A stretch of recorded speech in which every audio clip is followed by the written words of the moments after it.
scene has chilled many opponents. Great to have you with us tonight. Dave O'Brien, Tim Hasselbeck, Kelsey Riggs with you.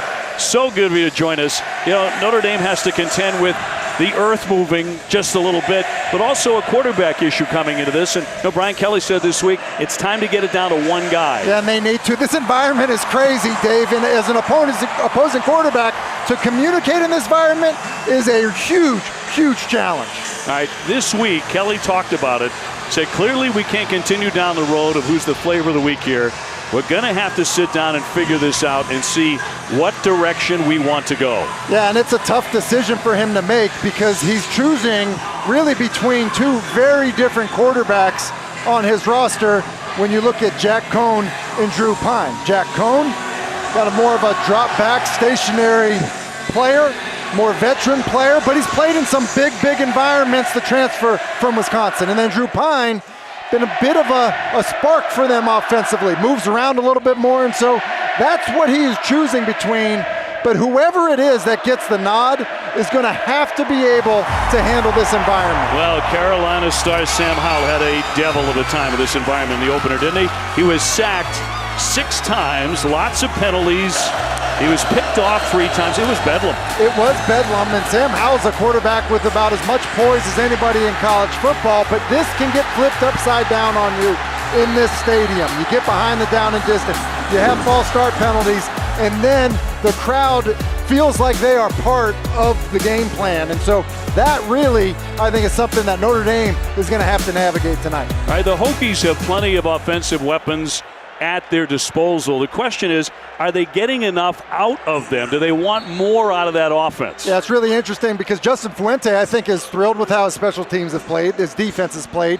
But offensively, you're right, they have playmakers that they're just not getting the football to. And I think it really comes down to Braxton Burmeister doing a better job of getting the ball to those playmakers, taking that next step forward offensively. For more on Burmeister, let's get it down to the field. And Kelsey Riggs. Kelsey? Well, Tim, you're exactly right. This is an offense that's still trying to find their identity. And Braxton Burmeister told me this week that he feels like they're very close. He's 5-0 as a starter here at Lane Stadium. A threat when he runs the ball, but head coach Justin Fuente told us this week he wants to see him cut the ball loose, let it rip a little bit, and give these wide receivers a chance to go out there and make some plays. His message to his quarterback was simple. If you do what I ask you to do and it doesn't work out, that's on me. Every quarterback wants to hear that, don't they? I mean, if you'd been told that by your head coach, you'd say, game on. How freeing. I mean, how much confidence can you give a player?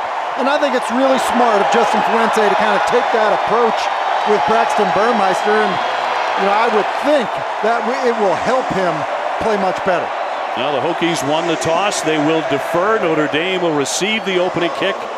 Just seconds away from getting started. Chris Tyree back at the goal line. And this is special on a Saturday night here in Blacksburg. And this crowd is ready to blow the roof off.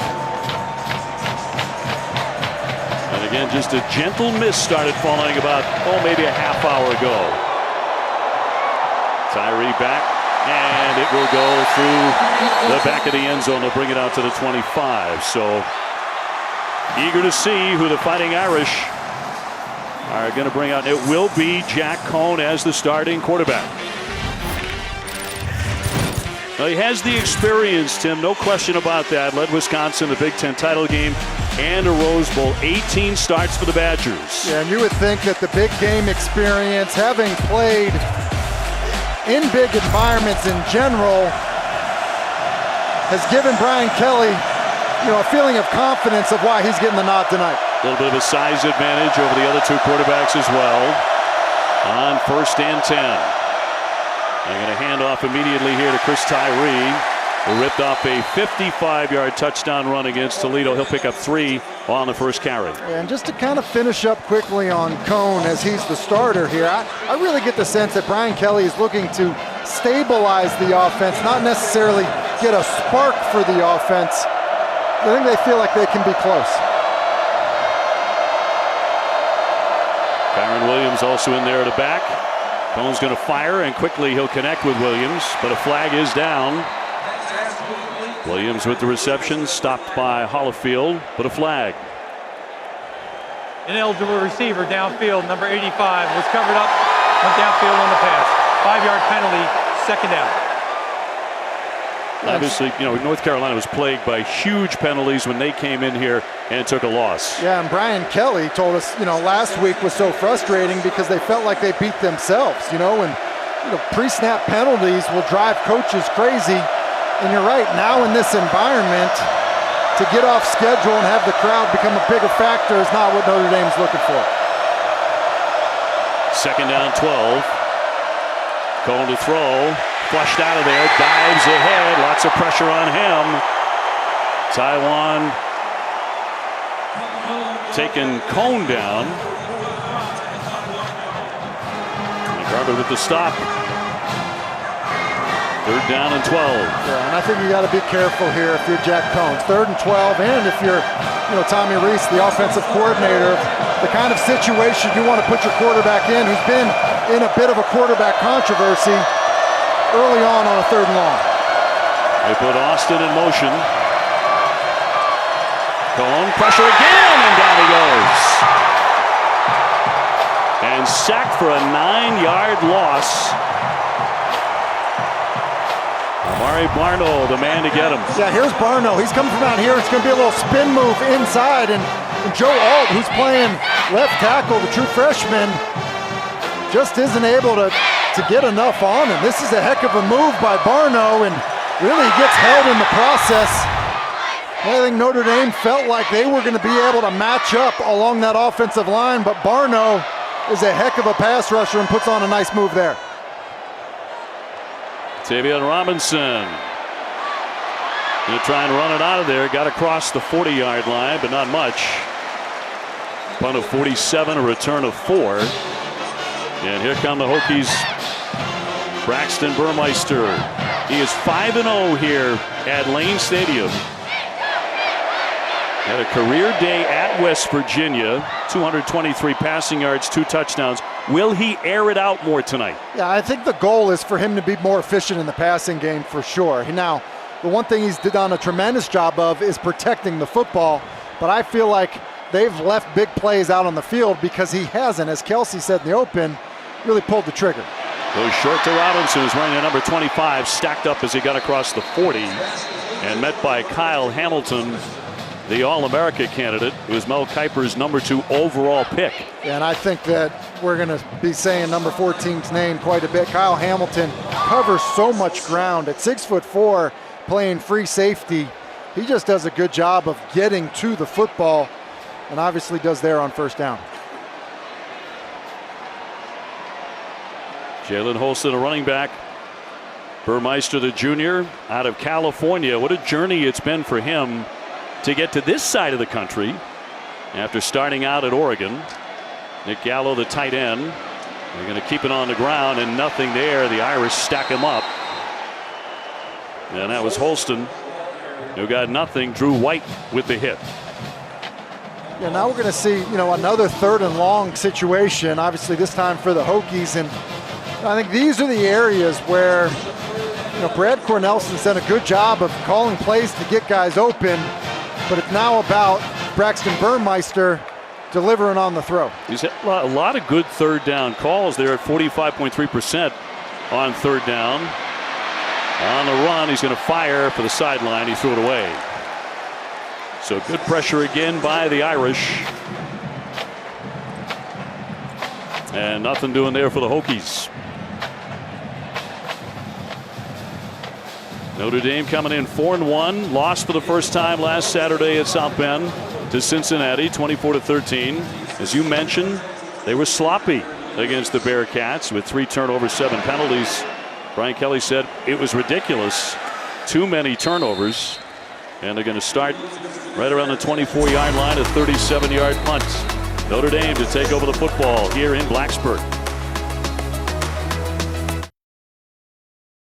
The lead side with the first possession, 3 and out. Man, these fans get creative. For me as a broadcaster, this is a bucket list to be here in Blacksburg. Michael Mayer wearing number 87 on the sideline.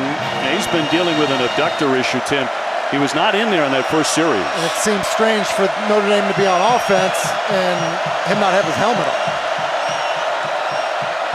So Cohen, 1st and 10, will throw that one short to Williams. Williams trying for the sideline. And Holofield there with the stop. But, in the pregame he looked okay, but that abductor. Yeah, and watching him play last week, it clearly was bothering him. He looks like he's a little hobbled there. Again, no helmet, even in his hand, it doesn't appear. And for a guy that's been such a huge part of their offense, you think about it, 3 touchdown catches already this year. It's a big loss if he's not going to go. Number 2 in the country in receptions by a tight end. Williams trying the left side and dragged down by Narell Pollard after a 5-yard pickup. Notre Dame does so many different things formationally with Michael Mayer, in terms of giving him opportunities, isolating him. This would be a perfect time where they would use him on the 3rd and 2. Williams with the carry, and he'll dive ahead and pick up the 1st down. He's a dual threat. He can run, he can catch. Rushed for 91 against Purdue. He caught 6 passes against Florida State. Yeah, and he's a really good runner, an all-around back. And you see the number 3 running back prospect, according to Mel Kiper. I talked to some pro scouts on the field before the game, and they certainly are excited about him. It's been a bit of a struggle so far this year. Hey, empty look here for Notre Dame. Kelly talked about that this week. He'll get that fired and complete to Austin for a 12-yard pickup. Yeah, and this is a nice job by Jack Cohen, just kind of hanging in there. They are in empty, kind of clears things up for the quarterback. Looked like he wanted to escape just a little bit, but does a nice job of hanging in the pocket and then hits Kevin Austin on the in-cut. It's a nice completion by Jack Cohen. Austin with 2 touchdowns against Wisconsin. 1st and 10 for the Irish.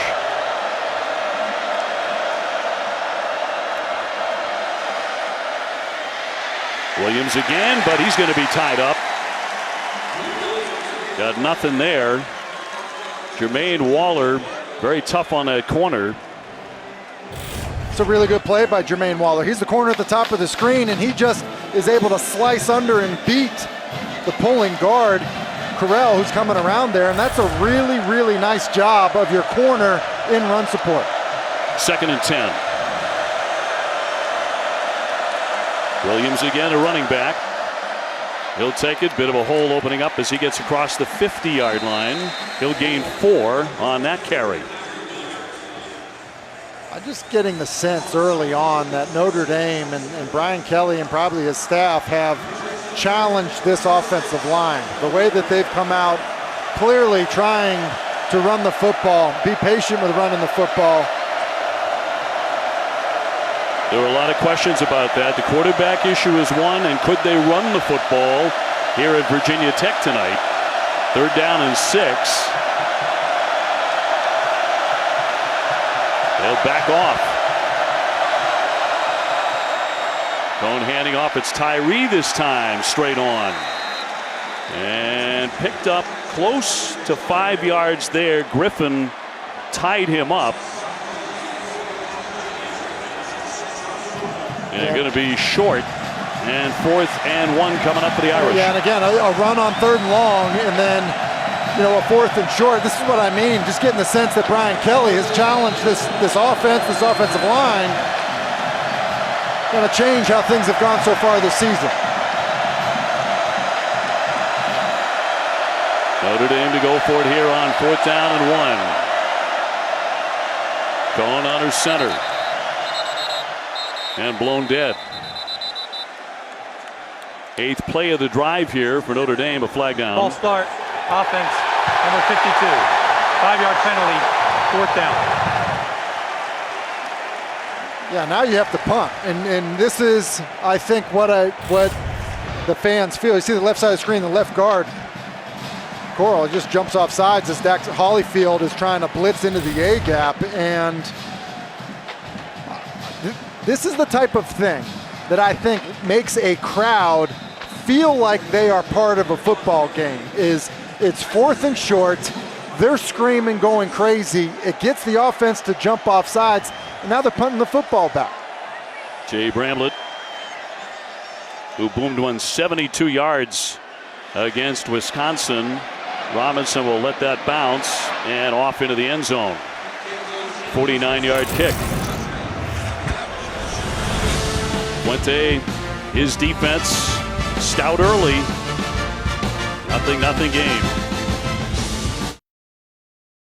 ACC Network Primetime Football is presented by Geico. Save even more when you bundle home and car insurance. Tremendous crowd here in Blacksburg, as is always the case. Taco Bell welcomes you to the Liv Moss Student Section of the Year contest.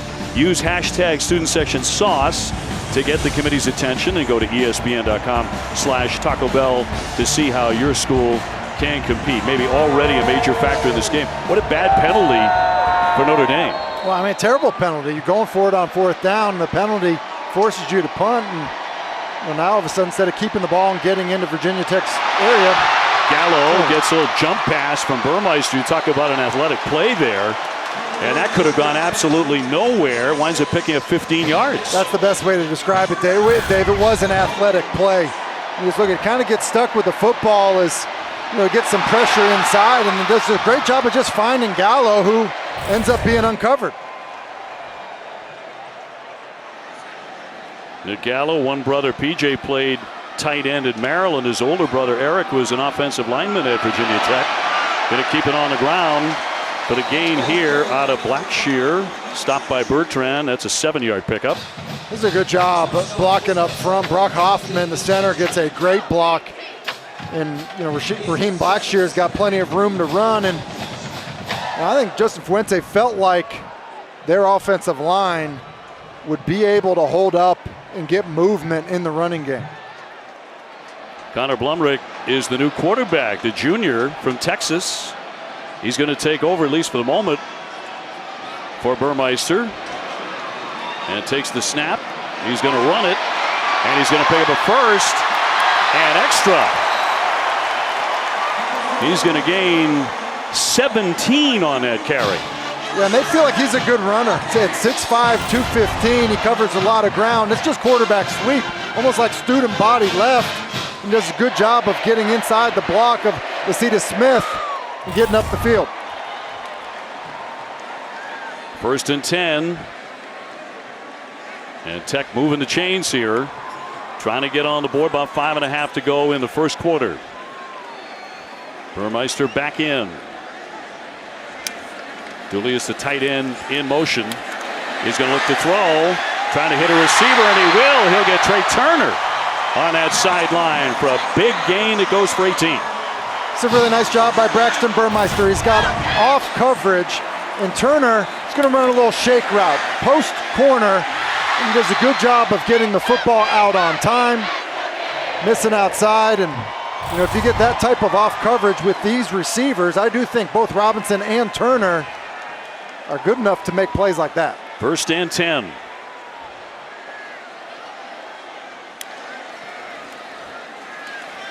He's going to fire, and incomplete. Trying to dive inside, but a flag is down on the play. His intended receiver was Robinson, but a flag dropped. Was it Cam Hart? Before the pass, holding defense number 5. 10-yard penalty, 1st down. Indeed it was Cam Hart, the sophomore out of Baltimore, the corner for Notre Dame. And maybe that left arm there. I was looking to see if this ball was tipped. It looks like they're calling the hold prior to that, which is what the official said, which is the right call. It's interesting, off coverage by Hart on the previous play, pressed on that play and get a run pass option.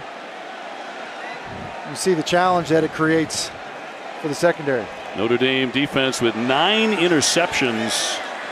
All told for the defense, 12 takeaways, one of the best in the country. Lummerker's back in there at quarterback. He's going to keep again, diving into the center of the line and gain a hard-earned 2. Blumrick's an interesting guy. That Texas A&M transfer, a little bit like Logan Thomas. So you think back to a previous Virginia Tech quarterback, a guy that's probably physically talented enough to gain a little more weight that he could play tight end. And I think they kind of want to sprinkle him in on some of these quarterback runs because, Burmeister running it as much as he has run it, they're worried about him holding up physically. Yeah, he's working on sliding. He said, I need to get better at that. My teammates, my coaches, they're all saying it. He's going to take off here and get down close to the 6-yard line for a 6-yard pickup. Well, he doesn't slide there, and that's a pretty good job. A nice read and run by Burmeister. They're trying to pitch and kind of option off of the edge defender. But you see his quickness, too. I mean, he is a slippery, elusive runner with very good speed, and got a glimpse of it there. Spotted at the 7, so 3rd and 3. King back in at a running back. This will be the 7th play of the drive coming up for the Hokies. Trying to punch it in. Looking for their 4th win. And their 2nd in the ACC. Handoff for Blackshear. Bouncing outside. Now cuts back in. Still working. He dives into the end zone. Outstanding determination by Blackshear as he scores the touchdown. Able to keep on churning and found the end zone for Virginia Tech.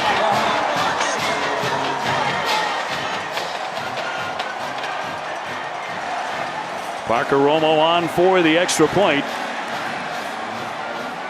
And the Hokies tonight here in Blacksburg drawing first blood against Notre Dame. And he will stick the extra point to make it 7-0. The Hokies get on the board first. Raheem Blackshear bottled up at first, but does a great job of sticking with it, punching it into the end zone.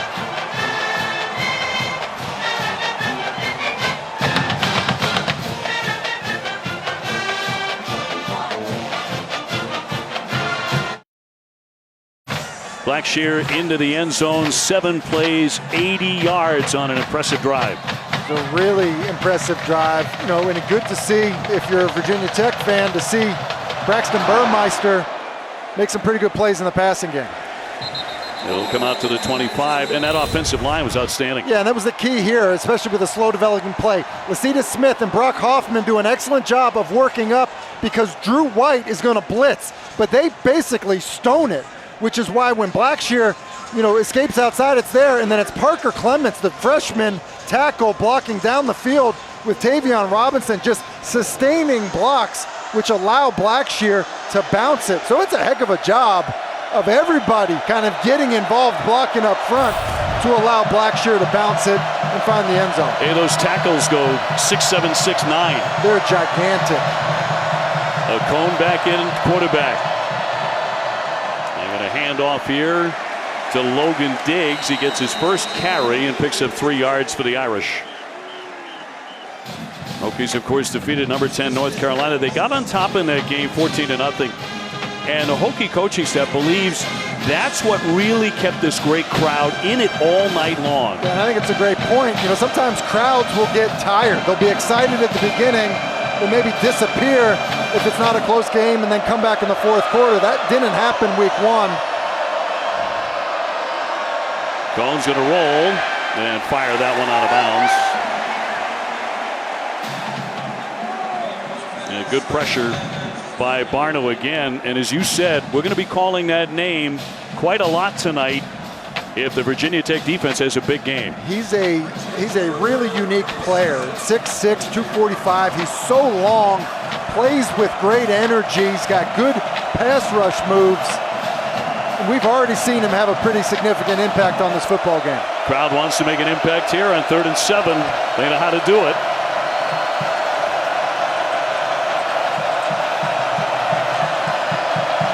Man in motion, Austin, the wideout. Cohn with time. Now it really breaks down, and he goes down. For a split second, he had a receiver. Josh Fuga came out of nowhere, the 6'2", 310-pound freshman, to drag him down. Well, you say he came out of nowhere, and I think really what happens is Jack Cohn, here's Fuga right here. He's going to get a great push. But watch Cohn in the pocket here. He's got a pocket, I believe, and he kind of just drifts up into it and allows Fuga to make a play. Kind of stay right there. Kind of drifts to his left some, and makes it a hard block for Andrew Kostovic and walks into the sack. So the Irish forced to punt. Robinson, proudly wearing that 25, finds a bit of an opening, spins ahead, dragged down around the 40-yard line. 47-yard kick, a 10-yard return. And later this week, ACC Network will have its annual basketball tip-off and conference media days. The men are Tuesday, the women on Wednesday. Packer and Durham, and nothing but net with 18 hours of coverage starting at 7 a.m. Eastern on both days. Also available on the ESPN app. Great fun to come to Virginia Tech to call college basketball. I've done that 2 or 3 times. Never a football game. This place is just incredible. Back to throw. Now I should say handing off here, and the carry will be made by Thomas. And Thomas gets nothing on that one. And stopped by Heinisch. Has a lot of experience tonight. His 54th game of a standout career. We'll bring up second down and 10. Burmeister engineering a terrific drive moments ago to get them into the end zone. 7-0 Hokies. And a flag down. And you saw Robinson in motion. 1:17 to go here in the first. But another penalty. Offside, defense number 41 with contact. 5-yard penalty, second down. That is Kurt Heinisch. It's interesting. I never understood this. I really haven't, Dave. You're literally, the ball is right under your nose. But, these are the things that I think Brian Kelly, was referring to a week ago. Some of the sloppiness. Already seen a couple mistakes offensively, pre-snap penalties, and now one on defense. Yeah, it's their 4th penalty already. Gallo in the slot. It's going to be fumbled. Picked up by Burmeister. Going to try for the sideline. He's taken down at the 45. Stopped by Cam Hart on a blown play. This is a blown play. You get a sense, though. You see Burmeister hobbled a little bit. He's a guy who dealt with some broken toes a year ago. You get a sense of his speed. It's a bad exchange, but he's still able to get to the perimeter. Just get a sense of how fast Braxton Burmeister is. 3rd and 5. Wants to put it in the air. And complete to Robinson. He'll spin away from a tackler. Picked up some extra yards. Moving the chains. That's a gain of 11. First down. And I think this is a play that they're looking for out of Braxton Burmeister. He's got, pressure right in his face. There's no way with this look that he can see Tavion Robinson. He's trusting where he is based on where he last saw him. And I think that's part of what Justin Fuente is talking about in terms of, letting it rip. The field was a catch. The previous play is under further review. So they'll take a look at it. Tavion Sweet Feet Robinson with a nifty spin move after the catch, but Rusty Acree, the replay official, they're going to check to see if his knee was down when it went down. Yeah, it looks like when he goes down, that right knee, prior to that, like right when he's catching the football, this right knee hit the ground, and it looks like it does. But does it hit the ground before he catches the football, and does it come up? Yeah, that's going to be knee down, catching the football right there. So there's going to be no run after the catch. So the spot of that football. And right now they're spotting it at the 45.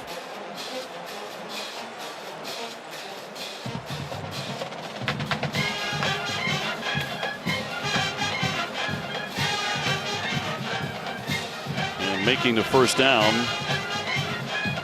Take a look at where he was. So it looks like it's about the 49-yard line. And so, he gained another 4 yards on the run after the catch. I mean, to me, that is 49-yard line. If we can go back to see where the line to gain was. So 9 seconds to go here in the first quarter. Right now the ruling on the field is down at the 45. The line to gain was the 50. Yeah, and so, listen, it's smart for them to look at this because it is close in terms of the line to gain. But that ball is caught across the 50-yard line, the 49-yard line, which will result in a first down. It'll cost, the review will cost Virginia Tech 3 yards, but it's not going to impact the first and 10. After further review, the receiver's knee was down at the 49-yard line. However, it was enough for the line to gain. First down. So Robinson with a catch for the first. And Virginia Tech on top of the Irish 7-0. And I'm 1 for 1 on review. We keep track of those things, believe me. Of course, Virginia Tech nearly pulled off a road upset of the Irish last year. They lost 21-20 at South Bend. Ian Book leading Notre Dame in an 18-play, 87-yard game-winning drive in that one. They're going to let it run out here. So that's the end of the first. Virginia Tech with a strong drive to get it into the end zone. Running the football, they're on top, 7-0 over number 14 Notre Dame.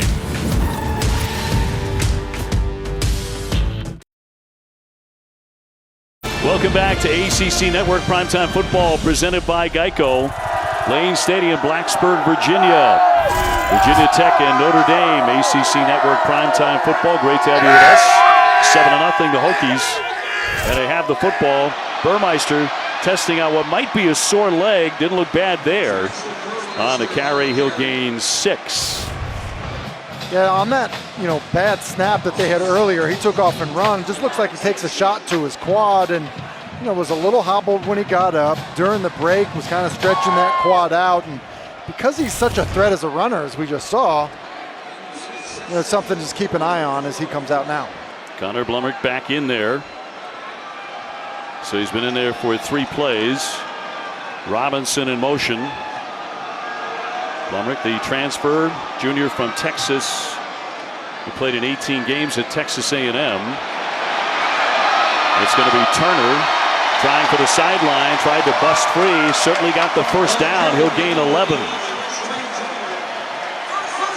And just a convoy in front of Trey Turner. I feel like these receivers, they're trying to get him the football more, handing it to him, especially a guy like Turner, not a bad idea. And it's Holston and Tenuta leading the way. There's a convoy of blockers for Trey Turner. Burmeister returns. First and 10. Hokies driving it again. And Turner a little bit shaken up perhaps. Standing now, very good sign. Burmeister will fire it right into the deck and incomplete. Intended for Keyshawn King. Turner's such a key man, top target certainly among the wide receivers. He's number 1 in receptions. He's really a nice all-around player. He's really good in the slot. He's got an outstanding feel. He's good when he plays outside. We saw what he could do on kind of a jet sweep. Getting a nice 1-2 punch they have with he and Tavion Robinson. So yeah, he's had 3 career 100-yard receiving games. Second down 10 for the Hokies from the 32. And we'll keep it on the ground again. And straight on it was King. A 3-yard pickup. Virginia Tech's used a lot of backs, and we've seen Holston, we've seen Blackshears, Keyshawn King, who had a very good freshman year. Last year was not as good. And a lot of people could say that with the uniqueness of the season, but rolling in a bunch of different backs. That'll be Raheem Blackshear here. He has rushed for 3 touchdowns this season, so this is the 8th play of the drive. And a key call here for Burmeister at 3rd and 7. Wants to put it in the air. Now he's going to tuck it and run. Going to keep on running across the 20 as he steps out of bounds and picks up a first down. Boy, he can really break your back. with his ability to do that. Yeah, and that's, demoralizing for a defense on a designed, pass play to have a quarterback run. It ends up being an excellent job by Dwayne Lofton, who's going to come in kind of on the right side of your screen. You can barely see him. He runs a shallow cross, but then he decides to pick up and block, and really, Lofton is in the game because Trey Turner is out of it. Burmeister playing a very confident first half. Gets him to 19. Blackshear into the pile ahead. They keep on pushing. And he'll gain 3 yards. The stop by Bertrand, who came into the game anyway with 48 tackles. Top 20 in the United States. And Turner has returned. So very good sign for the Hokies. Trey Turner, the 6'2 junior. And a man down, that is Jacob Lacey, the nose guard. And grabbing at that knee. 11:45 to go in the first half. Jacob Lacey headed for the tent, but I got to tell you, we're overjoyed to be able to say that watching the replay of that potential injury. Yeah, a lot of times linemen, both offense and defensive linemen, get rolled up on. It looked ugly. Good to see him walking off. So 2nd down 7 for the Hokies. It's going to be Turner again. Turner trying to make a move, gets the sideline, trying to get to that pylon, trying to drag that foot, and he stepped out. Unable to get into the end zone, but a heck of a run for 15. And they're going to go quickly here. 1st and goal. From the 2, trying to punch it in. On the carry, once again, it's Blackshear, and he's denied. Yeah, it's a good job. A little touch pass to Trey Turner, and then it's really good blocking on the perimeter. I thought initially he maybe was close to getting in, but clearly steps out of bounds with that left foot right there on the 1 yard line. And then sometimes going too fast, you can have the defense lined up incorrectly. It can maybe not work to your favor. And now new quarterback. Blummick back in. On the 1 yard line. 2nd and goal. Blumrick will keep it. Running away from pressure to the end zone and overthrown incomplete. And the pressure brought by the Irish. And you got to think those things are almost just tendency breakers. Not that they don't think it's a play that can score, but Blumrick, who's really come in as a runner, and that's what he's done, whether it's the West Virginia game or whether this game tonight. Just so you're not running the football every time he comes in the game, but Notre Dame does a good job of covering it up. Lacey headed for the locker room for the Irish. 3rd and goal. Burmeister back in. Holston in the backfield. Tight end Gallo in motion. Quarterback's going to throw, trying to fade it to the end zone and overthrown, intended for Turner. So unable to get it in. Cam Hart with a good coverage. Yeah, and it's really just, he's kind of faking a slant. He's really running a fade, just trying to sell the inside move, and the ball's really not close by Braxton Burmeister. And, Justin Fuente made the point to us, like, hey, let our receivers touch the football. Let them get their hands on the football. We believe they're good. We like our chances going up against these defenders, and Burmeister doesn't allow that to happen. Parker Romo on, 19-yard attempt, and he will drill that. So the Hokies on top, 10-0, 10:35 to go in the second.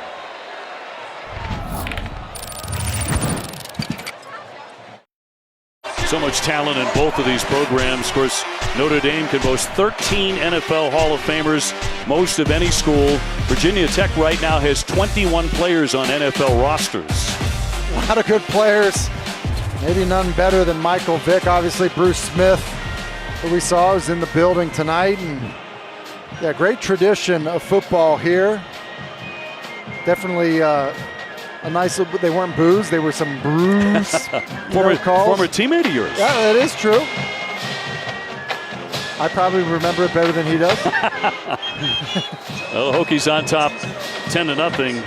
Tough sledding so far for Notre Dame. They've been stymied. 2 sacks, 4 penalties in the first quarter. 10:35 to go here in the second. Tim, you also played in front of a crowd like this. You played in Blacksburg while with Boston College. What was it like? The loudest place I've ever played. Well, you guys are surprising me with a little video here, but this maybe was the only good play of the night to Dedrick DeWalt. But the reality is, as loud as any stadium that I have ever played in, and that includes being at the Vet, playing for the Philadelphia Eagles, or any other stadium. It's just as it feels like vertical stands with all the noise and everything just kind of right on top of you. And you get down and behind, it makes it even harder. Tyler Buckner, the freshman, is in at quarterback. He's going to hand off the football and trying to bounce outside is Williams. With a good gain, he'll pick up 10. Tyler Buckner, the dual threat quarterback out of San Diego, the freshman. Talented prospect. He's played in 3 games. He was solid against Toledo in his debut in week 2. He's in there tonight. And the feeling is that this is planned. This isn't, hey, we've pulled Jack Cohen. This is Tyler Buckner has a unique skill set that we want to utilize as a runner, and that's why he's in. And he's running it right now, straight ahead of steam for a 7-yard gain. Took a pretty good hit, too. Brian Kelly said this week, I would not say that Tyler is out of options of playing in any game this year, so he hinted at it. Yeah, and I think that there will always be a package for him at this stage because of what we just saw. I mean, you see the way that he just attacks downhill running the football. It does help you to gain another, weapon, if you will, in the run game with the way you've struggled running the football. 2nd down 2. They put Austin in motion. Trying for that first down. Trying to push ahead and pick up 1 yard. Yeah, a couple plays ago. What I mean about why he's in there. I mean that's it. In between the tackles run, it's a tough physical run. He's got very good speed. In situations like this, staying on schedule and getting to 3rd and 1 and having the quarterback be a threat as a runner is exactly what you're looking for when he's in the lineup. 3rd and 1.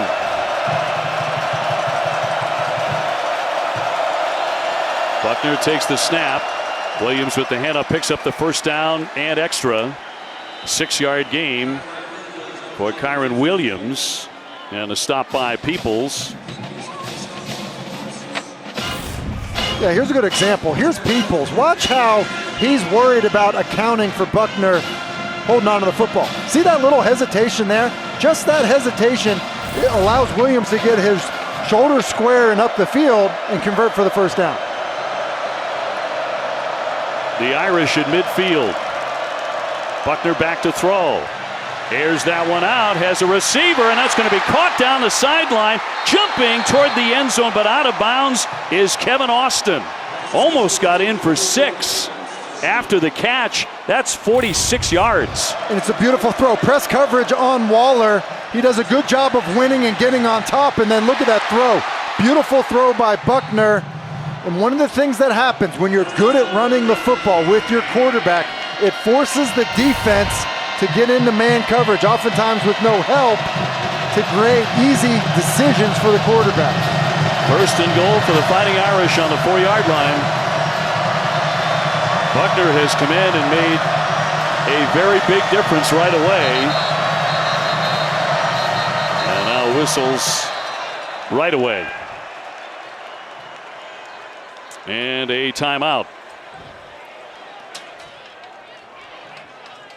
1st and goal, Notre Dame, and Brian Kelly taking a timeout with 7:35 to go here in the first half. And the Irish knocking on the door here in Blacksburg and trying to take this huge crowd right out of it. Yeah, it's a big time The response. ruling on the field is a catch and the runner was out of bounds. The previous play is under further review. So they're going to take a look at this. Yeah, and I had a feeling that that's what Brian Kelly was so upset about because his left foot is down. Now his right foot, if the heel touches down on the ground, he clearly steps on the line. But if that heel does not make it to the ground, watch his right heel as his toe hits the ground there. The toe's inbounds, but it's that heel that barely touches that line, which I think it does. I think it's the correct call by the officials on the field. But there's no doubt it was close, and probably why Brian Kelly was really looking for this play to be reviewed. Yeah, I mean, to take absolutely nothing away from the effort by Kevin Austin. Terrific catch. Heel got the line. And stepping out right now, ruled at the 4-yard line. But you see how close it is. Oh. I mean, you know, if that heel actually doesn't make it all the way to the ground. After further review, the ruling on the field is confirmed. Notre Dame is not charged a timeout as replay buzzed down to review the previous play.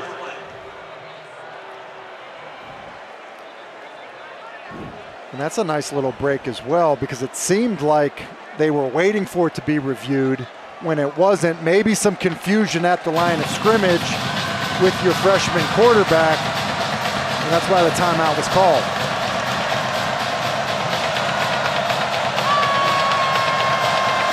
First and goal for the Irish. And by far their most impressive drive of the first half here in Blacksburg tonight. Buckner again.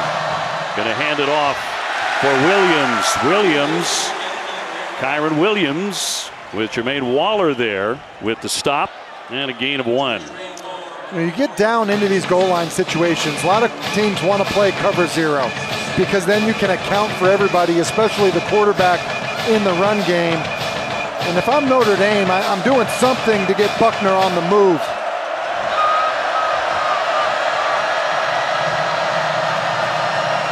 Quarterback's going to keep it, finding the end zone. He's trying. He gets there to the goal line and in for a touchdown. Notre Dame strikes. Buckner. What a huge lift for Notre Dame.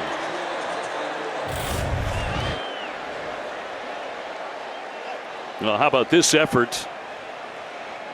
He was still on top of the defender as he spun over into the end zone. And Dave, I think that's the reason why it is a touchdown. It's basically quarterback power extra. It's a good job of physical running by Buckner, because that's Shamari Connor, who, you know, has an NFL future as a strong safety. You're kind of running through that contact, being able to get it into the end zone. The ruling on the field is a touchdown. The previous play is under further review. So another review as they take a look at the 3-yard touchdown run by Tyler Buckner, coming off the bench, the freshman from San Diego. And assuming this stands, which I believe that it will, because as you said, Dave, he's on top of Connor before he touches down in the end zone. This is an impressive 75-yard touchdown drive by a freshman quarterback on the road, down 10, to give Notre Dame a spark offensively. After further review, the ruling on the field is confirmed. Touchdown Notre Dame. And on the scoreboard with Dorer coming on for the point after, a fifth-year man. Notre Dame's been very fortunate 3 straight years with the same punter and kicker.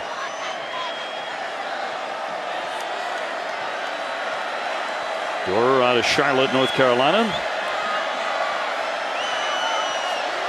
And trying to make it a 10-7 game, and he's perfect. Well, how about this drive by Tyler Buckner? Beautiful pass down the field to Kevin Austin to get them into the red zone, and then it's, you know, some excitement from Jack Cohn, and then the quarterback power extra punching into the end zone. Notre Dame within 3.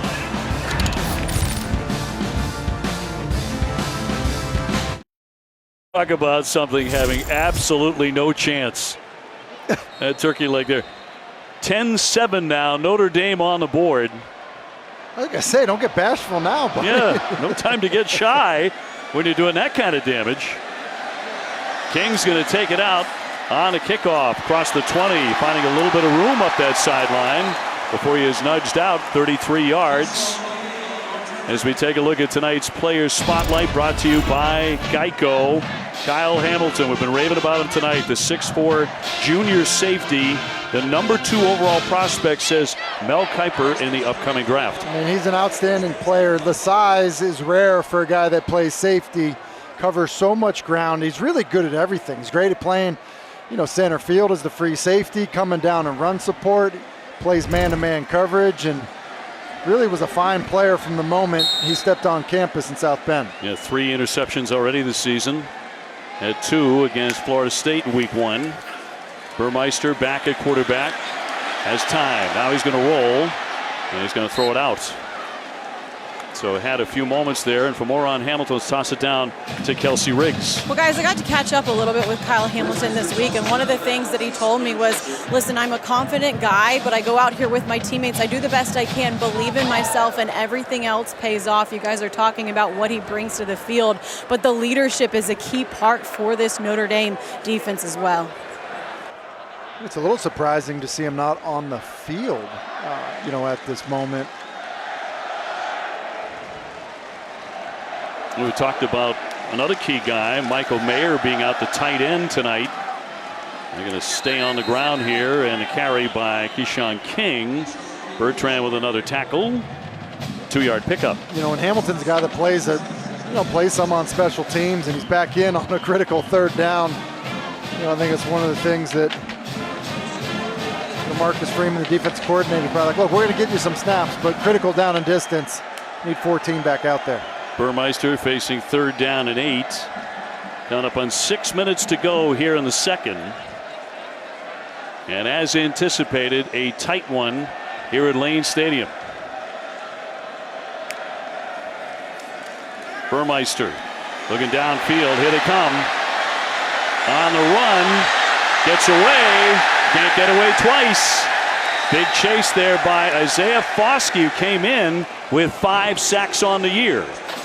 And that's going to lose 9 yards. Just look at the absolute effort. Foskey is going to come from over here. We don't see him just yet, but he's going to come in from the screen over there. Well, he's going to loop around. That's where he came from. But watch him track this down. Just awesome effort in pursuit of the football, and actually rips at it and nearly gets it out. Tagovailoa Amosa also in on that play, as Williams will down it. 46 yards on that kick. Our Bojangles' big moment of tonight's game. Well, it has to be Buckner coming in the football game. That's the big Bo moment, because he came in and really lit a spark for this Notre Dame offense. Really doing it all. Run on early downs, then an outstanding throw, and then obviously the tough goal line run. And it's why it's probably no surprise that he is still in the game at quarterback. Strong runner, too. 6'1", 215, the freshman. Puts Tyree off his right shoulder and hands it off to Tyree. Got free for a moment, the center of the line, and a 6-yard gain for the Irish. And Keontae Jenkins tied him up to bring up 2nd down and 4. Under 5 minutes to go before the break. And they go empty again. Yeah, and empty is a unique formation as they motion, because the quarterback is such a threat as a runner.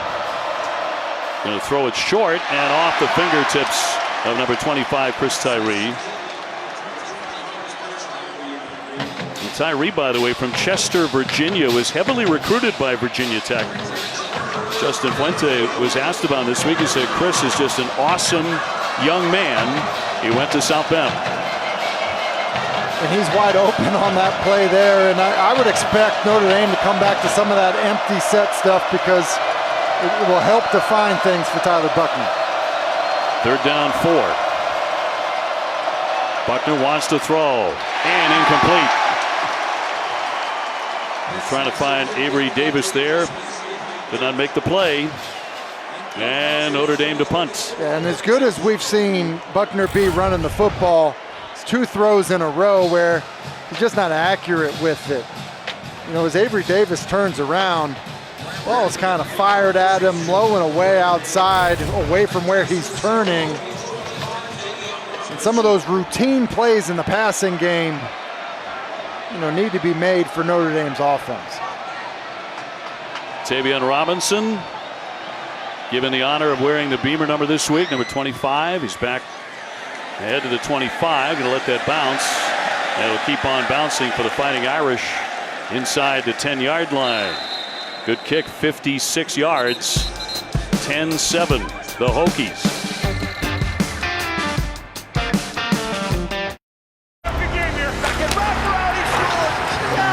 NHL, ESPN, back together again. It is hockey time and opening night on Tuesday. NHL back on ESPN. We're in Blacksburg, Virginia. What a place to be on a Saturday night. Notre Dame and the Hokies, Burmeister and company, trying to get the offense in gear again. It's gotten sluggish here in recent drives, Tim. It has, and with just around 4 minutes left in the half, this is a critical drive. At a minimum, eating up the clock, flipping the field if you're Virginia Tech.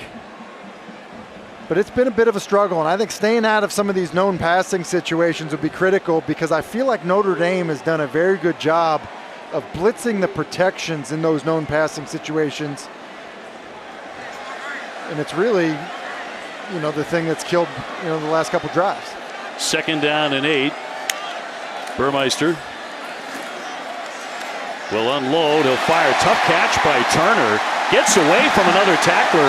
Really tough to bring down on the first effort. He gets 19 on that. Yeah, and that's why they want to get Turner the football more. He's just running basically almost similar to the shake route he ran earlier. It's a run pass option, so you're not running that glance in behind the linebackers.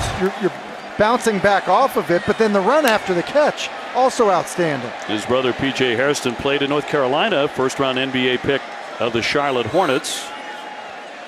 Jalen Holston now the running back.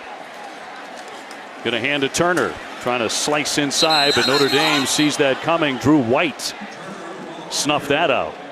It's a really good play by Drew White. Some of these perimeter runs, as they've motioned either a back or a wide receiver into the backfield to get on the perimeter, have been good plays for Virginia Tech. And Drew White, I think it said, I've seen enough of that. I'm going to go ahead and run it down. White, the graduate out of Florida, brings up 2nd down and 11. And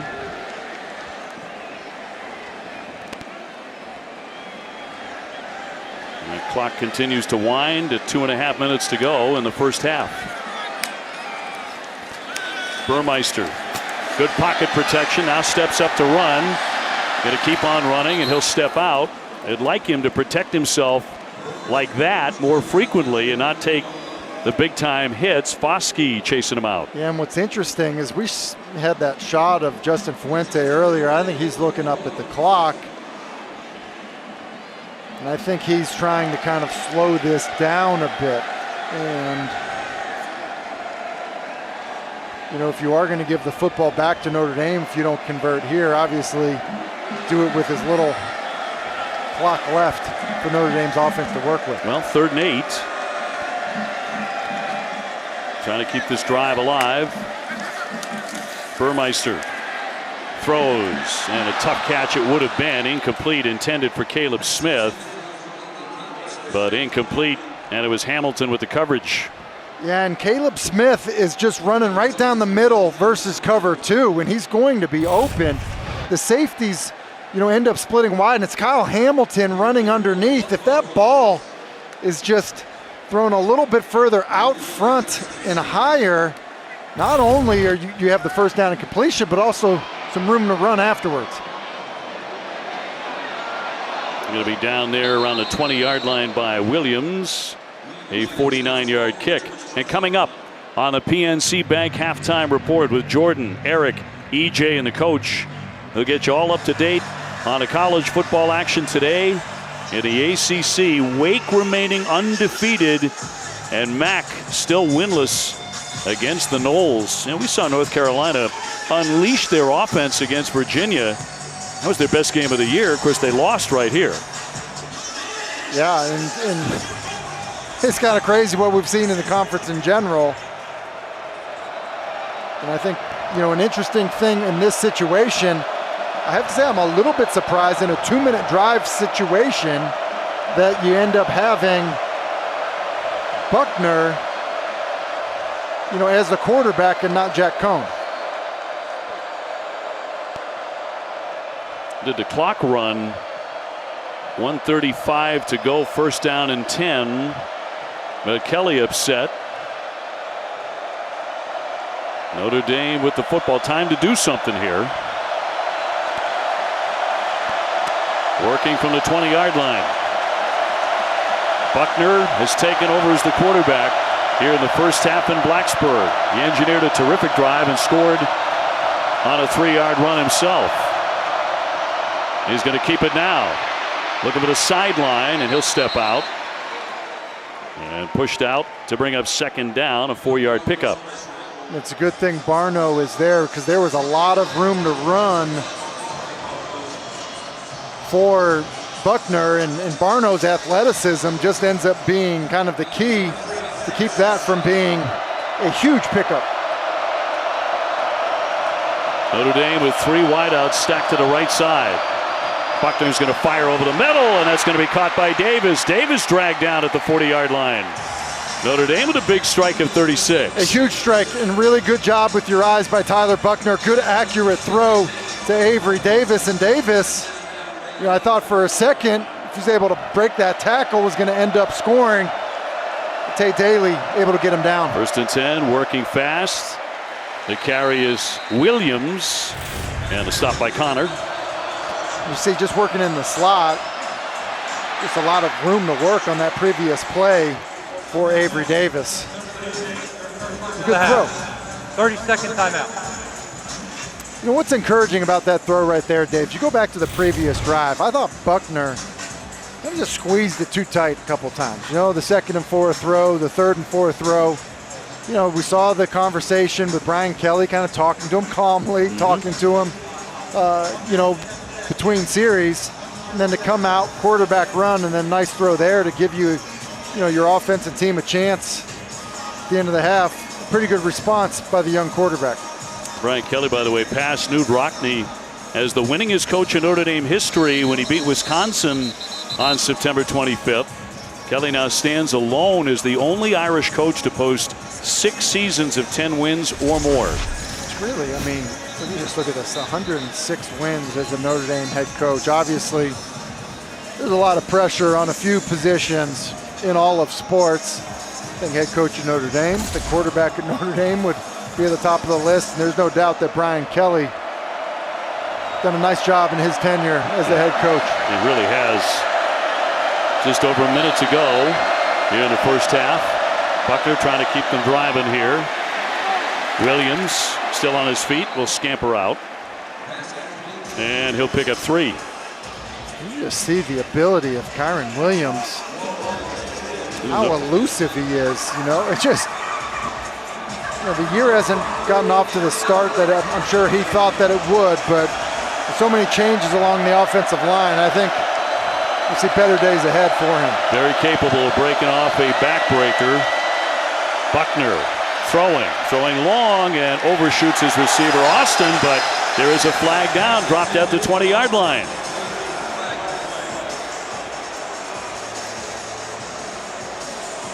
And the Hokies, they know exactly what's coming here with 50 seconds to go before the break. Holding defense, number 17.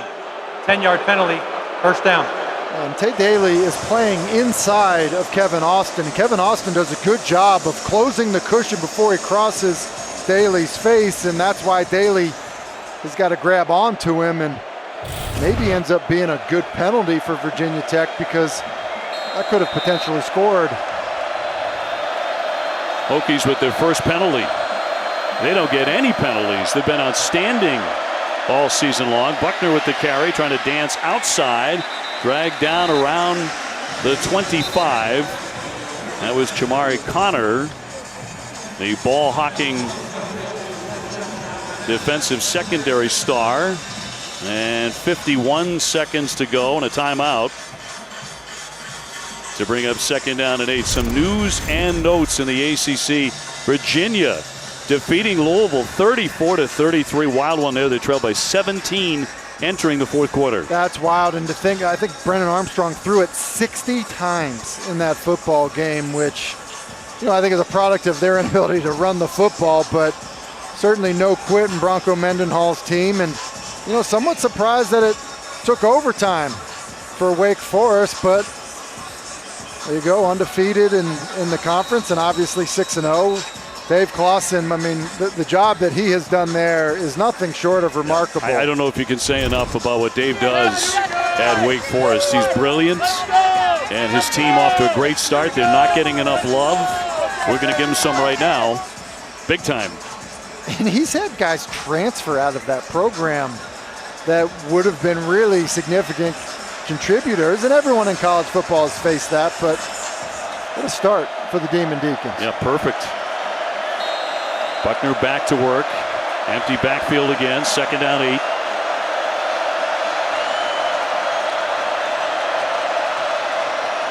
He wants to throw. He's going to hit Williams. Williams pushed out. He'll gain 8. Nasir Peoples to push him out of bounds. And I love the design by Tommy Race, offensive coordinator for Notre Dame. Get into empty, motion Kyren Williams in so that he can get a stack release to get off coverage, and you're going to get an easy free access throw, and it helps define it for your young quarterback. That's well done. Irish with another big first down on this drive. 47 seconds to go in the first half at Blacksburg. Buckner's been a huge story. The freshman coming off the bench, looking for the end zone, a fight for that, but incomplete. Intended for Austin in the corner. That's a good job of seeing it by Buckner.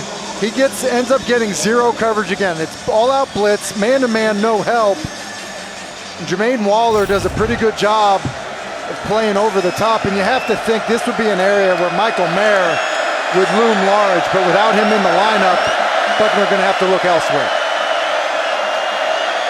Quarterback's going to keep it, trying to bounce out. Now cut back inside, got inside the 10-yard line. Boy, Buckner, a tough runner. That's a 10-yard gain. Tough and fast, and I would have thought he maybe would have stayed outside with the potential of getting out of bounds, but you can see the threat that he adds. This has been a 2-minute drive, but my count, this is at least his 3rd design quarterback run. We talked, Dave, at the beginning of this game about how tough this environment is. It's loud, it's hostile, it's difficult to communicate, and Buckner has come in and really been the spark that Notre Dame needs offensively. And he's certainly done it on the ground, but he's made enough plays through the air as well. And you get the feeling that this could be a situation. Look, he is the future of the position at Notre Dame. And I kind of get the feeling if he's going to play like this with how it's gone for the other guys, that he might just get it now. Yeah, the future is now. Correct. For the Fighting Irish, well, he's trying to punch it in again. Here comes the 9th play of this drive for Notre Dame. 1st and goal. Mayer remains on the sideline. That's a giant weapon. Buckner has tools of his own, though. Looking to throw it. Fires for the end zone. Touchdown! That one caught by Kyren Williams. And Notre Dame scores again with less than a minute to play before halftime. And the Irish on top, 13-10. And this is the most quiet this place has been all night. I mean, it's silent. And, a really impressive drive by Tyler. Dorr on for the extra point, and he will stick it. And Notre Dame leads it 14-10 on a touchdown pass thrown by Tyler Buckner. Well, Kyren Williams is going to run an out route, and they're rotating the coverage, Virginia Tech is, to the middle of the field, which means somebody's got to go with Williams. It's man coverage. And so, if it's not man, then there's just got to be some type of match in zone by Alan Tisdale. Whatever it is, it's a bust. You see how upset Jermaine Waller was, because that's not Waller's, zone or area to defend. And so he's furious because he's covering the receiver outside. With the outbreak from the inside receiver has got to be matched or covered by someone else, and I think it's Alan Tisdale in that defense. And Kyron Williams telling the student section for Virginia Tech, be quiet, be very, very quiet. Notre Dame leads it 14-10, 32 seconds left before halftime. And back inside the 5, it's Blackshear, wants to bring it out. And shy of the 20-yard line. Well, we talk a lot about the environment here in Blacksburg, Virginia. It is special, it is unique, incredibly loud, but Notre Dame has the upper hand and has them very silent at the moment. Virginia Tech, of course, will get the ball to start the second half. And to think that it was a freshman backup quarterback that has come into the football game to quiet this crowd that was so into it as Virginia Tech got off to an early lead. You talk about unfazed. Tyler Buckner, he's that. Burmeister on the roll, and we'll throw it out with 22 seconds to go. And Dave, you said, if you're going to go play at Notre Dame, you are going to go play, and there's going to be a lot of scrutiny in terms of what you're doing, especially if you're a quarterback. And we've seen that in recent weeks. And so you would think that Brian Kelly and his staff are recruiting guys that can handle some of these environments. Coming here and playing in Blacksburg, going to Ann Arbor and playing Michigan, playing in some tough environments, and Tyler Buckner's done a good job tonight. Well, he was a 2020 Max Preps All-American as a junior in San Diego. On that sideline, completed to Caleb Smith, and a 10-yard gain with 16 seconds to go. And a timeout. And Virginia Tech will take one. Their first time out of the half.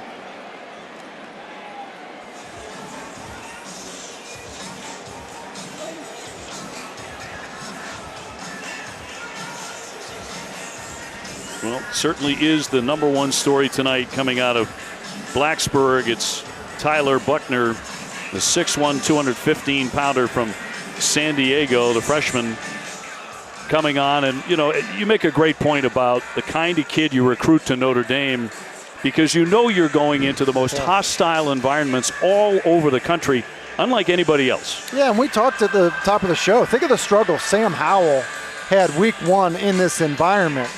Tyler Buckner is scheduled to just come in and have a package offensively, but because Notre Dame's offense had been so stagnant, he comes in and he basically gets them going. He is their fuel, their energy, and just look at negative 11 rushing yards, because of the sacks and just nothing going. And look, he comes in and throws for over 100 yards, efficient with it, has the rushing touchdown, leads them on the 2-minute drive, and been really impressive.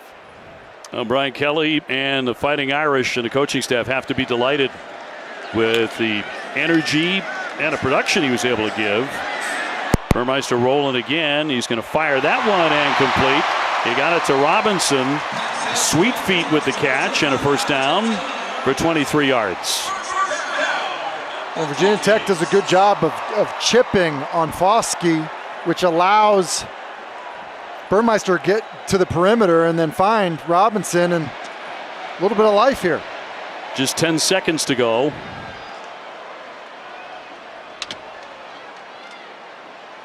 They line up Trey Turner, the dangerous receiver, off to the right against Clarence Lewis. That's that matchup if they want to go deep. First down 10. Burmeister looking downfield again. Another one of those jump passes. It's Robinson with a catch, and he quickly gets out with 3 seconds to go. A 13-yard gain.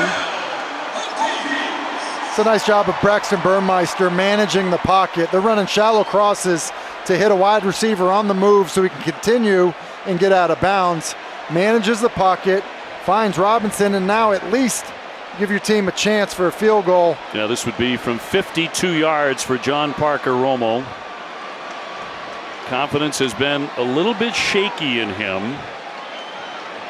He can solve that problem right now by sticking one from 52 with 3 seconds to go before halftime. Notre Dame on top 14-10. Got a lot of leg, and that one is good. That's a confidence booster at the end of the half to make it a 1-point game. The Hokies with a 52-yard field goal. Well, it's been described as an adventure, this kicking game, but that is perfect and right down the middle, and that is a big kick. And you think about the momentum swing after giving up a 2-minute drive to have that type of response, pretty big for the Hokies. Lots of swings, no question about that. Let's go to Kelsey with Coach Kelly. Coach, Tyler came in and gave you a huge spark. How would you assess what you saw from him in the first half? I did well. I mean, we ran the ball well, and he gives us a dimension, but he made some throws, and we protected him better. And again, we've been trying to hold off going to him, but he got our football team playing to the level they need to, and you'll see him in the second half. Thanks so much, Coach. All right, our thanks to Coach Kelly. We've got a tight one here. 1-point game at the break, and after this short break, Jordan comes your way with Eric, EJ, and the coach. The PNC Bank halftime report coming up from Blacksburg in just a moment.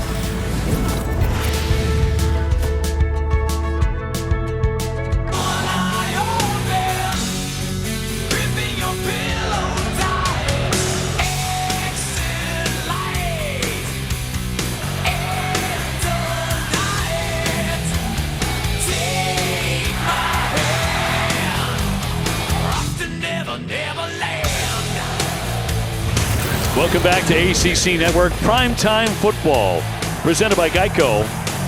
And in Blacksburg, as tight as it gets, pretty much 14-13. Notre Dame, a look at our Zaxby's first half stats.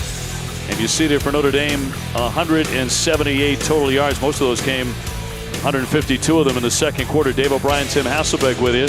Tyler Buchner coming off the bench was the story. Did we see a new era in Notre Dame football unfolding? Yeah, I think we just saw Tyler Buchner win the job, basically. Come in, spark this offense in a tough environment on the road, and he was outstanding.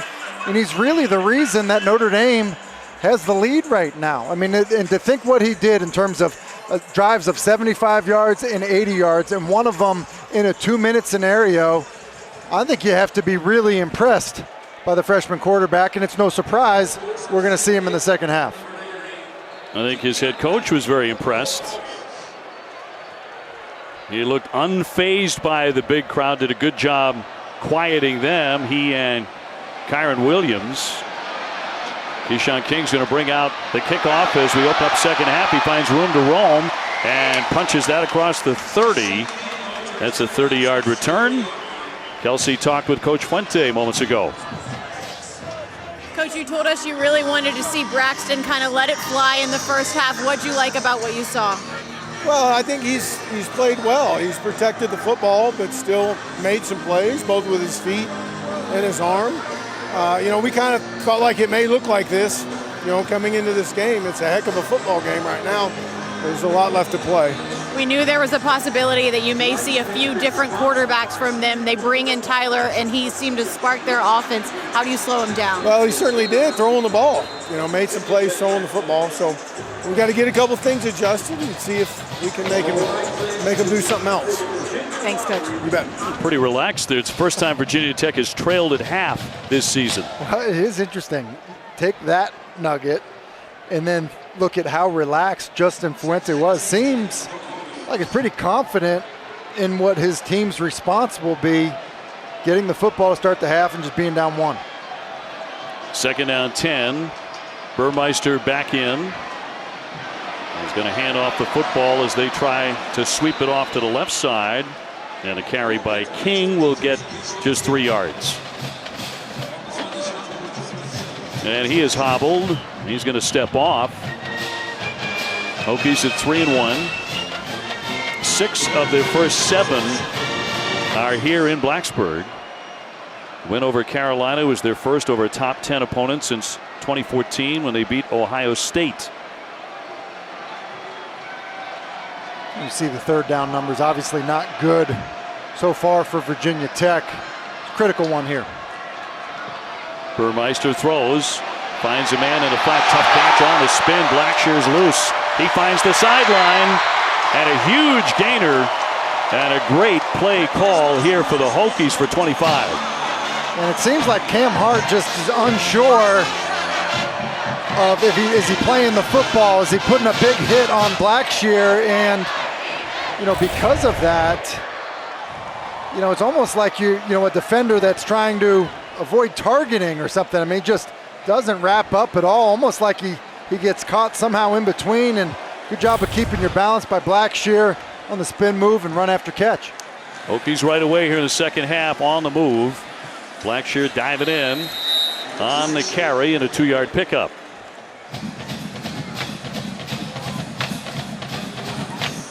And still working on King on the sideline. It's one of 4 backs who have gotten some action and seen the football tonight. Second down and 8. At the 39-yard line of the Irish. Burmeister with the pass, and Turner, if you let him loose, he is going to burn you. And another big gain here. Bracey finally ties him up out of bounds, but that's a 10-yarder. Yeah, it's a 10-yard gain. You're getting off coverage. Just throw the hitch outside on time and in rhythm and get the ball into the hands of Trey Turner. I mean, in some ways it's pretty simple. And it also will force Notre Dame to kind of defend the entire field, all 53 1/3 wide. I think it's one of the things that Justin Fuente really wanted to get out of his quarterback is spreading the ball out, letting guys like Trey Turner get the ball in their hands. Down to the 29-yard line of the Irish. Handoff outside again goes Blackshear. Blackshear dragged out. Stopped by Clarence Lewis, but that's an 8-yard gain and an impressive drive here. Yeah, impressive drive and impressive speed we've seen a couple times out of Blackshear. The transfer from Rutgers, really versatile player. He's a good runner, but really in space, I think, is what makes him a unique player. Very good in the passing game, as we saw earlier on that third down. Kind of one of these satellite players. You move him around, get him in space, and typically has the ability to make plays. We've seen that over the years under Cornelson, the offensive coordinator. The backs can catch the football for the Hokies. Straight ahead, big gain. Finally dragged down is Blackshear, but he'll pick up a first down. Those chains keep on moving. Drew White preventing a touchdown. Yeah, and look at the job that Brock Hoffman does, coming right at us, basically come off and then seal that block, and Virginia Tech nearly able to split it because of the patience of the runner and the blocking up front. 1st and 10 on a 15. Burmeister has them rolling on this drive. Notre Dame with a 1-point advantage. At the tight end in motion, Gallo. Once again, the back is Blackshear. He's the workhorse on this drive. Stopped by Mills, a 3-yard pickup.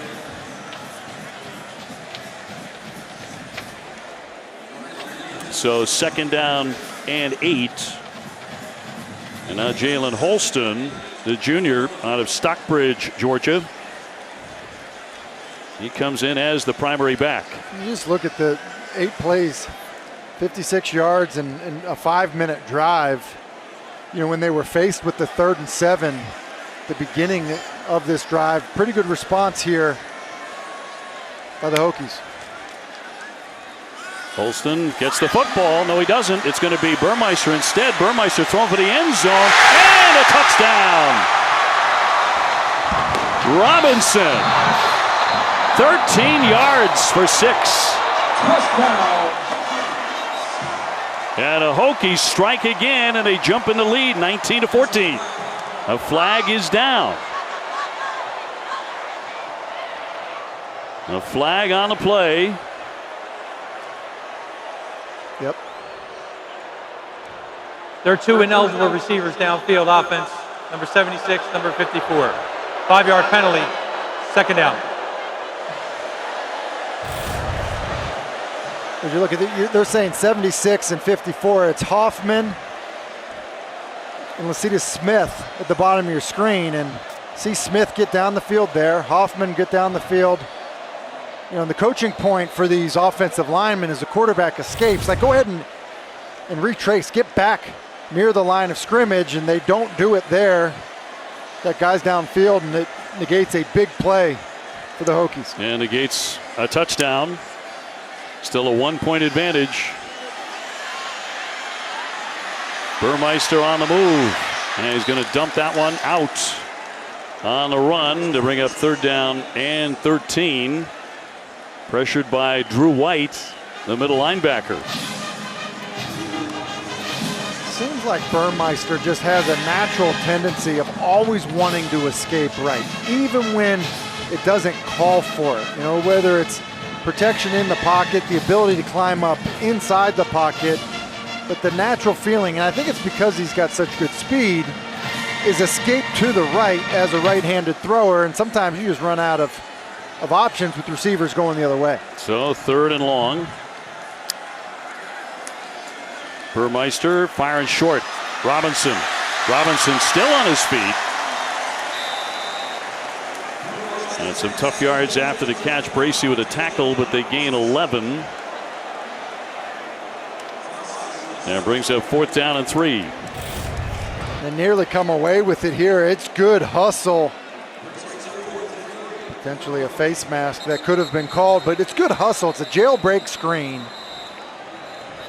And it's just a good job of the defensive front for Notre Dame to get back down the field in pursuit to make that stop before the 1st down. Irish with a man down.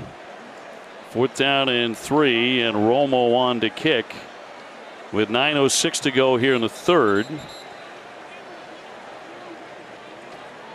Ademilola, the defensive tackle, he's going to jog off. And I think it was Ademilola that did a nice job of kind of after the initial pass rush, realizing the wide receiver screen, was able to kind of rally back to make the tackle. Now Romo is hit from 19 and from 52. This from 26 yards. And that one is up, and that one is good. So the Hokies have jumped into the lead 16-14 with 8:53 to go in the 3rd. 3rd field goal of the night, have taken a 16-14 lead over the Fighting Irish. Yeah, it's a pretty good response by the Hokies. Pretty good fight back when you think about Tyler Buckner leading that 2-minute drive. And you get the ball back with about 30 seconds left in the half. Get 3 points there, sustain a nice drive to open the second half to get another 3, and pretty good fight back after a pretty good swing from Notre Dame. Now Buckner in that first half, he was the story. He was the story because he came in and took an offense that was flat and struggling and gave them a big-time spark. It was both running the football and throwing the football, and been really impressed. It's a tough environment. It's tough to come off the bench, period, but a tough environment here in Blacksburg, and kind of did it all, especially in that 2-minute drive. So this one will begin at the 25. Just under 9 minutes to go in the 3rd.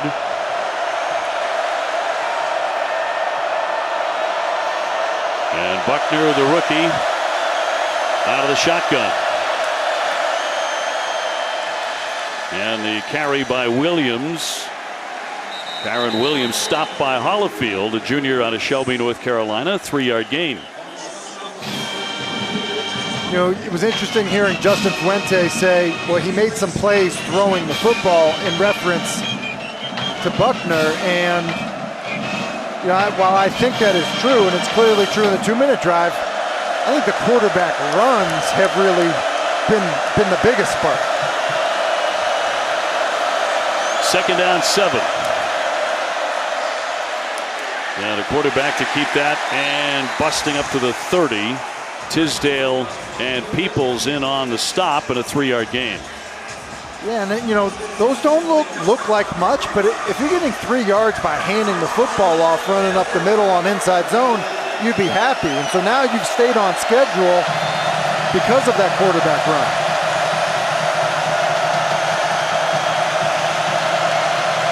Crowd coming back to full throat.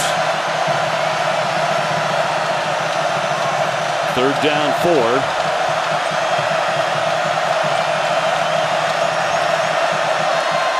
Buckner wants to pass it, and it's nearly intercepted. Should have been. That was Chapman, Armani Chapman. He had it right there in his grasp. It's just a wildly inaccurate throw by Buckner, much like the ones we saw in the first half. It's a little outbreak, and I mean, it's between the 2 and the 7 of Chapman as he's looking to trap that outbreak. Notre Dame dodges the bullet. And they will punt on 4th and 4. Robinson standing back at his own 25-yard line. And going to let this one take a bounce. Going to keep on rolling. And a good kick of 53 yards. One more look at that drop. Should have been an interception. Yes, Amani Chapman between the 2 and the 7. One the Hokies are going to want back.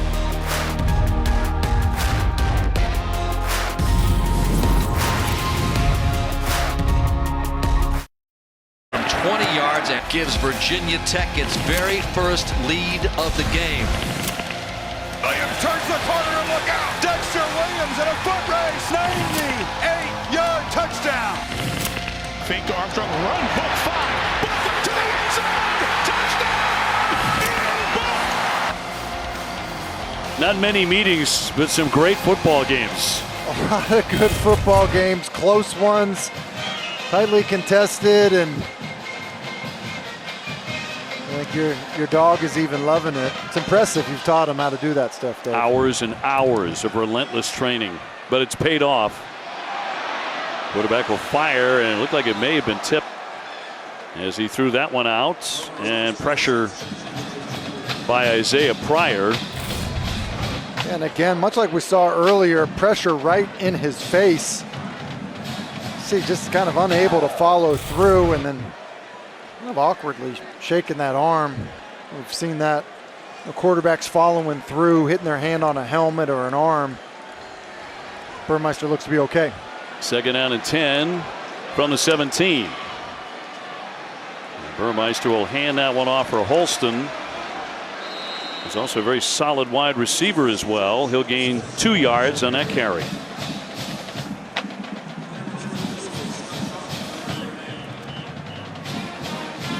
So 3rd down and 8. Burmeister came in having thrown only 5 touchdowns, 1 interception. But he hasn't made the critical mistake. And, you know, I think playing a true freshman quarterback with the way the offense has looked for Notre Dame, still got to be the most important thing for Burmeister. Lofton, the receiver, in motion. He's back to throw. Time to get one off. Lofton with a fight as he went out of bounds on that. And that is going to be picked off. It's intercepted. Intercepted. Quite a fight. They're still down and battling for the football. 6:23 to go in the 3rd, and interception.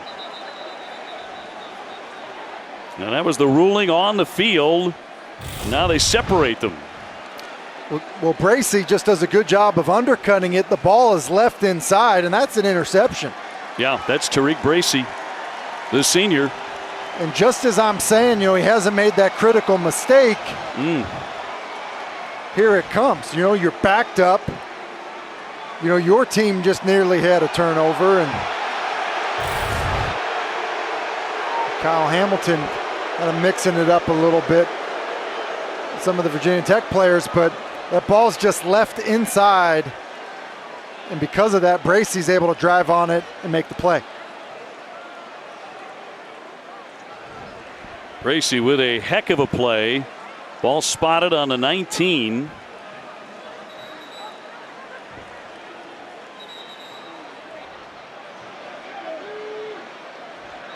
Well, they can spot it at the 29-yard line.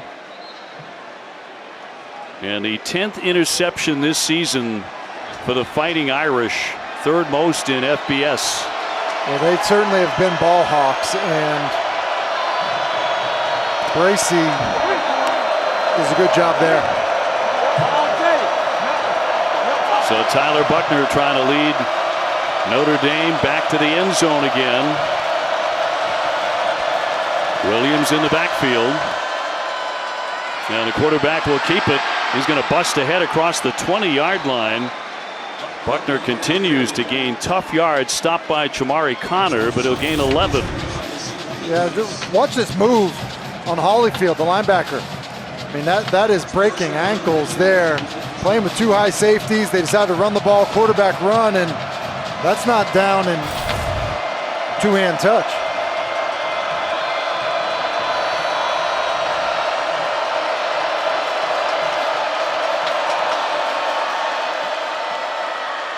Going to stay on the ground once again with Williams on the carry.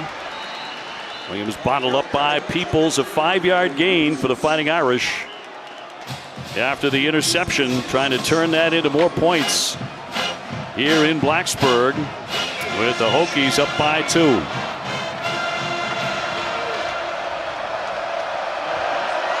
Second down 5 at the 13.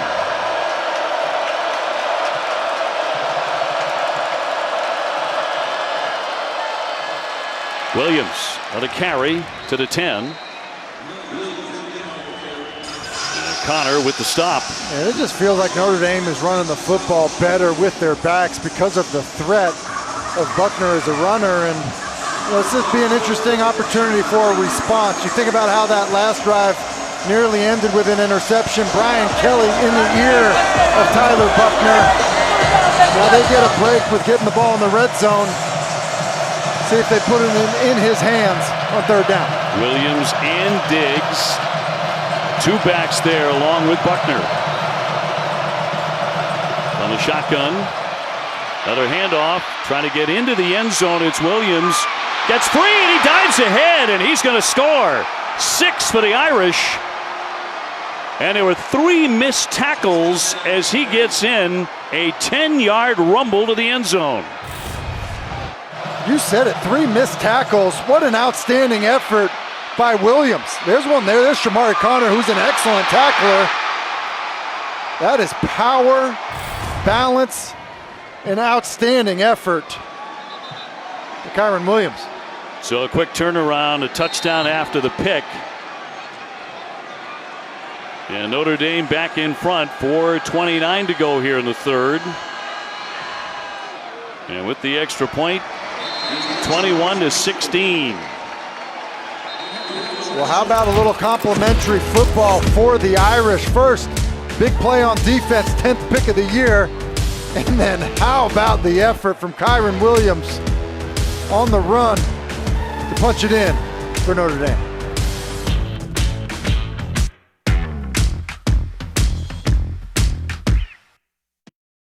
Kyron Williams into the end zone again. A couple of times he's been pointing to the crowd. He's been, letting the crowd have it a little bit here. Maybe that was what was going on with Brian Kelly. With that conversation, Blackshear will take it across the 20, out of the near sideline and shoved out. So the Hokies looking for an answer, 27 yards on that return. That was after his first touchdown. And then the 10-yard run just moments ago. It could easily be Brian Kelly saying, look, you're running the ball great. Let's keep it going and let's not entice this crowd. But they have gotten Kyron Williams going, which I think was one of the mysteries to the start of the season, that he wasn't running the football better, because the reality is there's no doubt he is a really, really talented back.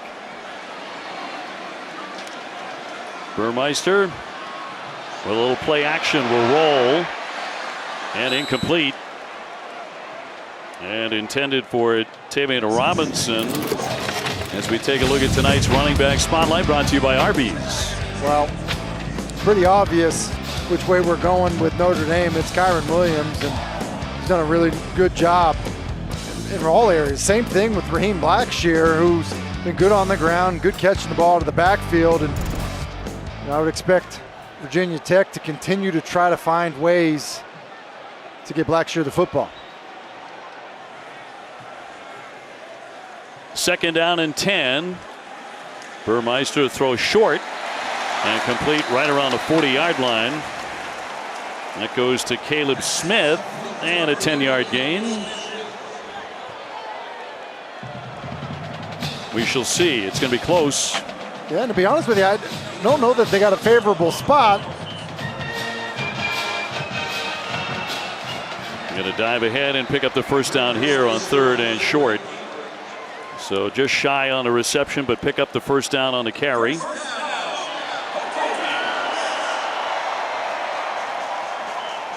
Yeah, Notre Dame with a 21-16 lead. Under 4 minutes to go here in the 3rd. We just mentioned Blackshear spotlighting the running backs, and I think that a good opportunity to try to find ways to get Blackshear the football as they're unbalanced in the passing game. Burmeister throwing long. He's going to try and air it out, but nobody home there.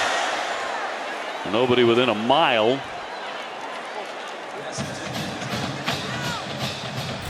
All right, so I mentioned they get in unbalanced. You see everyone here. They're going to fake the quarterback run, and Burmeister thinks he's getting a post, but instead he gets a comeback outside by Trey Turner. You can see why you think he's going to the post. The middle of the field is wide open. It's probably some type of read. Middle of the field open, go to the post. Middle of the field closed, hook it up outside. I would guess it's a missed read by Trey Turner. He wants to put it in the air again, and is going to overthrow his receiver here on the near sideline. He wanted Blackshear, but too high. And 3rd down and 10. Yeah, and that's just not a good throw, and those are the things that get frustrating. You call a play, underneath coverage is soft. Blackshear is open in the flat. Instead of throwing over guys, find a throwing lane and get your talented running back the football in space. Burmeister not able to do it there.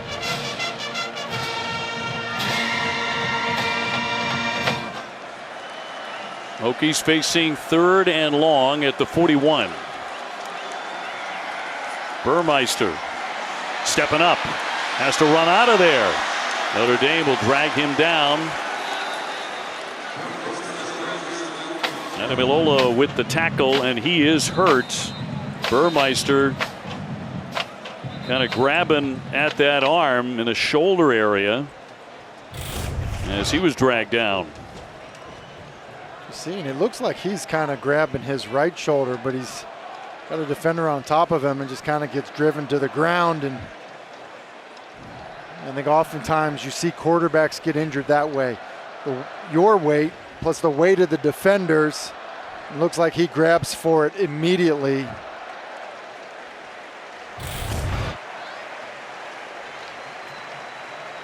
And walking off here with 3:02 to go in the 3rd quarter.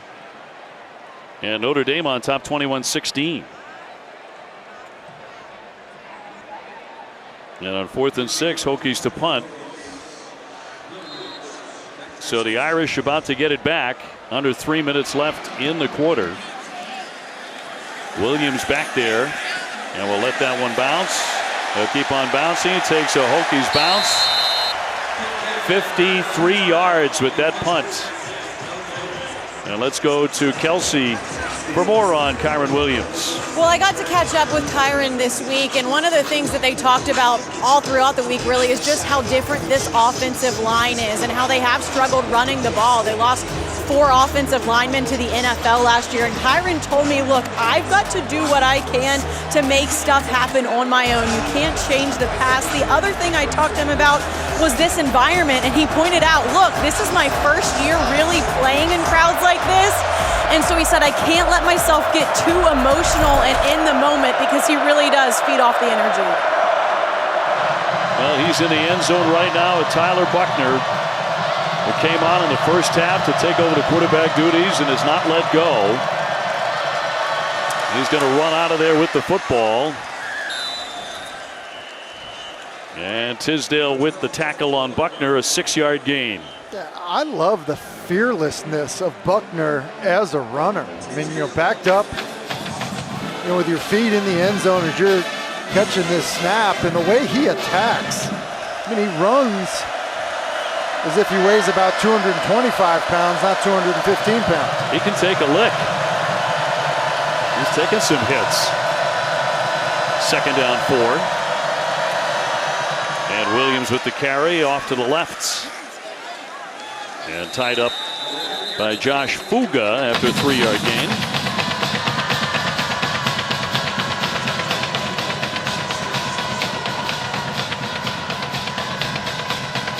Like Williams' helmet came off, which means he'll have to leave for a play. But picks up the first. Logan Diggs now in there at the running back spot for the Irish.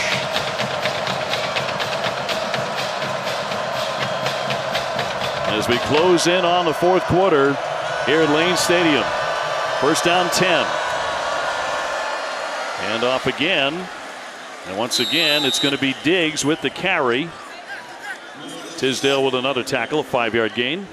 3 really impressive runs by Notre Dame, after being backed up, and obviously some concern on the sideline for Virginia Tech as Braxton Burmeister continues to have his right shoulder evaluated. Now, can he return? Connor Bumrick, the junior out of Texas, has played a couple of downs in this one, but not many. 2nd and 5. Little play action. He's going to rifle that one incomplete. Wanted Avery Davis. Peoples was there on the coverage, and we have 57 seconds left in the quarter. I think Buckner gets away with one there. They're running a post deep cross combination, but that throw was a little flat. Some danger involved as well. 3rd and 5. Notre Dame 3 out of 8 on 3rd downs tonight.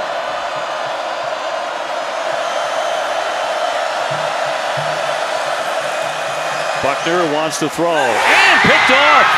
Intercepted. Looking for the end zone. Touchdown, Waller.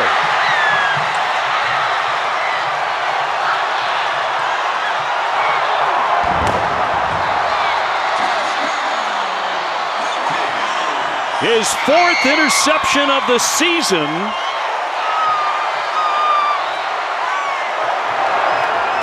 And runs it back for the pick 6.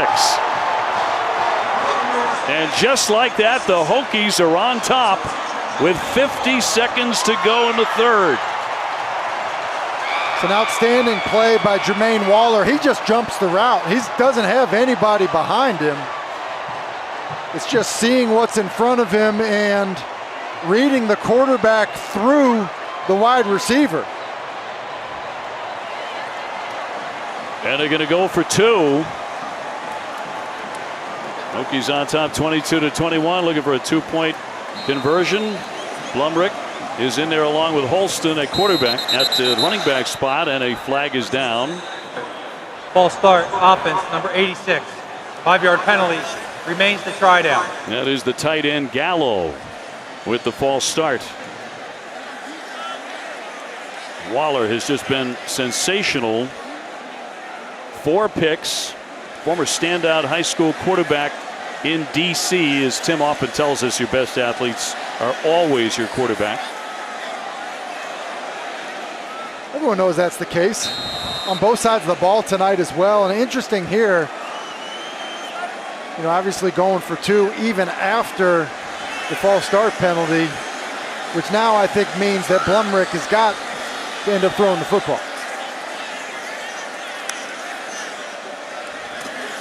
Back to throw, fires for the end zone, and it's intercepted. Notre Dame returning the favor. That's Bauer. Bauer across the 40-yard line. Blumrick going for the 2-point conversion, but picked off. So these two sides trading picks. Well, going back to the interception, you have two high safeties, which means this guy is the flat defender, and that's Waller. And so I think that Bruckner gets fooled by the way the safety to that side is drifting towards the middle. But it allows Waller, just look at how aggressive Waller is as he's looking back through the receiver to the quarterback. He's just there, and then the caliber of player that Jermaine Waller is, he's not going to drop it like the one we saw Chapman drop earlier. And Brian Kelly, I think, telling Buckner that he should have been working the other side based on the picture that he was given from the defense pre-snap. How about that for Waller? 4 picks, tied for the most in the country. And Salerno back on a kick here by the Hokies. And a fair catch. And a 1-point game again. That was the case at halftime, although Notre Dame had the lead. Will be NC State BC on Chestnut Hill next weekend. It's our ACC Network primetime game presented by Geico. Both of those teams idle this week. It's nice that you'll be able to walk to the stadium next week, Dave. It's about a 5-minute scamper for me. Can't wait for that. It's going to be interesting to see the response from Buckner after a critical error, how he handles the situation. He's going to keep the football, trying to dance ahead, and dives for the gain. He'll pick up 8 yards. Last seconds of the third. And what a game. And what a fourth quarter we have set up for you. 22-21, the Hokies. How about the elusiveness? I mean, that easily could have been a tackle for no gain. And Buckner's quickness allows him to sneak through for 8 yards. Second and short. And a handoff. They've been using both Diggs and Williams. Lots of flags down as Williams takes a hit, but flags are dropped with 7 seconds to go in the third.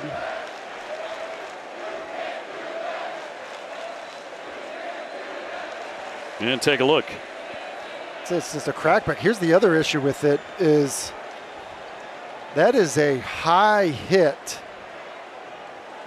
And I would not be surprised if there is a targeting call along with There this. are 2 fouls on the play, both by the offense. Holding is declined. Personal foul, illegal blindside block. Number 88 is accepted. 15-yard penalty. Second down. It's an illegal blindside block, but what makes it even more dangerous is how Mitchell Evans is going up into the head and neck area with his shoulder on the defender. I mean, to me, like, that's Tisdale, and that is a blindside block. So he's in many senses defenseless up into the head and neck area. Yeah, so you were looking for targeting there. Evans is one of the tight ends. Second down and 15. And that's the end of the third. And that discussion with the Notre Dame coach. The previous play is under further review. So looking at that play. And they're looking at it for targeting. I mean, it's an illegal crackback. So the crackback is talking about a player that doesn't see, this block coming in from inside out. And is there an indicator? Is there it's not a launch, but is it an aggressive move to the head and neck area with forcible contact? And to me, it is. you know I have a hard time with these targeting calls and how they work and all of that. This play existed in football for a really, really long time with very little concern about it. But I think this is the type of stuff they're trying to remove from the game, and I think it's going to be upheld as targeting.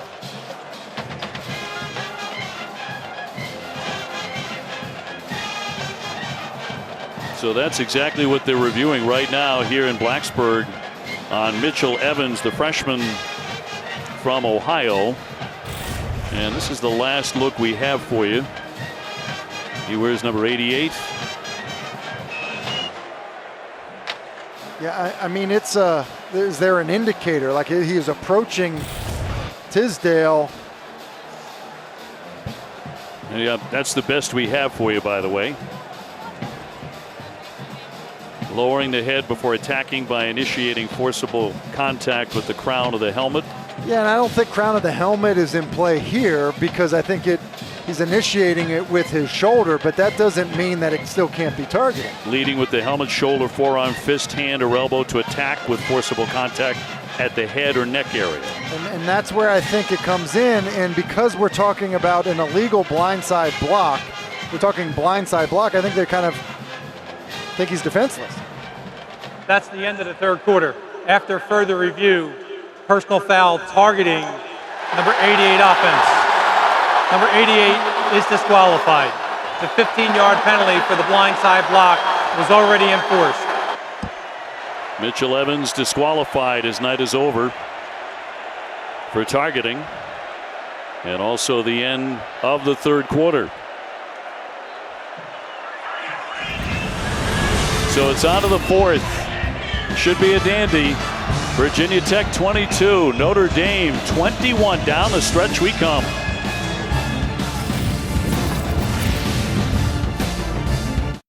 Quarter here, Blacksburg. A 1-point lead for the Hokies. Notre Dame with the ball. Notre Dame is down a couple of tight ends. We mentioned that Michael Mayer has not been involved in the game. He's been out with injury. And now Mitchell Evans, another tight end, has been disqualified.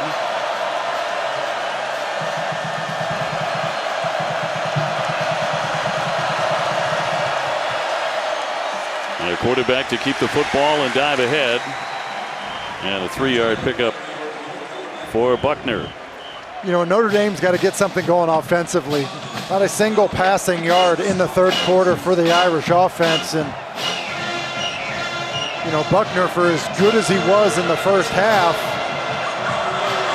kind of created a couple opportunities for Virginia Tech with bad decisions. Another tight end, George Takis, is now into the fray here for the Irish. Buckner to throw, dumps it over the middle and incomplete. That was intended for Williams. And Notre Dame's just trying to run a little slip screen to Williams. Look on the left side of your screen. It's just a little slip screen. He's right there. You know, I get it that Barno is coming in your face, but like find the throwing lane. Just get him the football.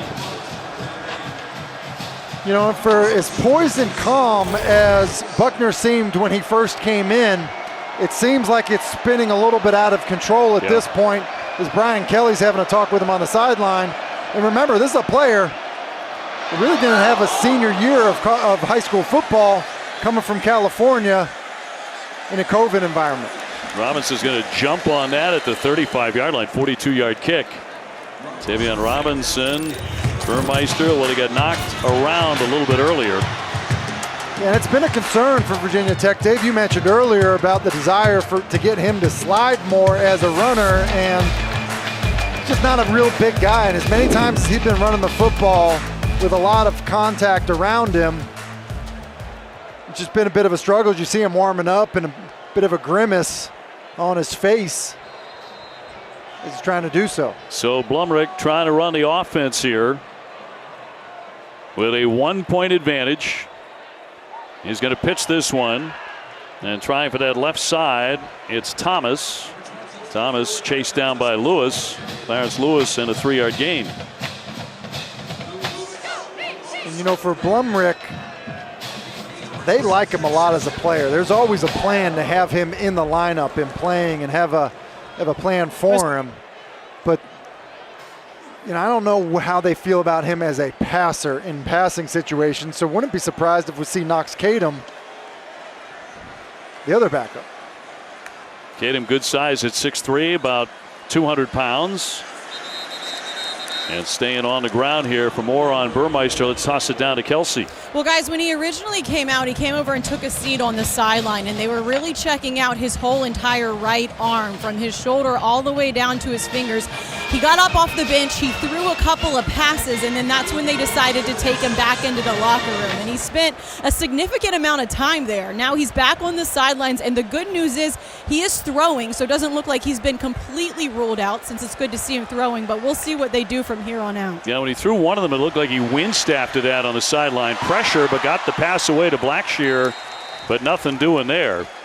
Going to take a loss here of 3 yards. It's another good example, Dave, of Myron Tagovailoa-Amosa doing a good job recognizing the screen and then pursuing to the football. We've seen a few instances of that tonight. Just generally good awareness by the defensive front for Notre Dame, and then great pursuit to the football. Yeah. Tagovailoa-Amosa can really pick him up and put him down for a man of his size. And that's going to keep on bouncing. Went for the save, but couldn't do it. But it goes for 64 yards.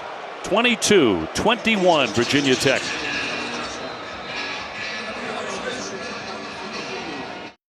After a really hot start for Tyler Buckner, he's really struggled. Things have flipped on him. A near interception to Chapman and interception to Jermaine Waller that's run back for a score, and then just a missed gimme to Kyron Williams in the screen game. And hearing it from Brian Kelly, it's been interesting to see 0 for 4 in the second half, how he responds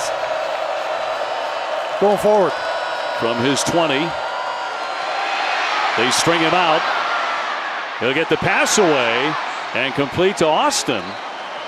So he made something out of what could have been nothing right there, and they pick up 12. Yeah, and really, I think he does a bad job of trying to escape outside the pocket there. Should sit up in it. Instead, he gets outside, and that's just a tremendously athletic play by Buckner, and you see why they're excited about just the raw ability. But I do think you got to be careful, if you're Brian Kelly and Tommy Rees, of how you call this drive for Buckner. Just really trying to give him easy completions and not put him in a situation where something bad can happen. Early in the fourth quarter, he's going to pitch it. And a little toss here for Diggs. Actually, it was for Williams. Williams with the carry. And he's stopped by Hollifield. A 7-yard gain, however, and he's going to limp off. And Kyron Williams off to the sideline. And Diggs back in. 2nd down 3.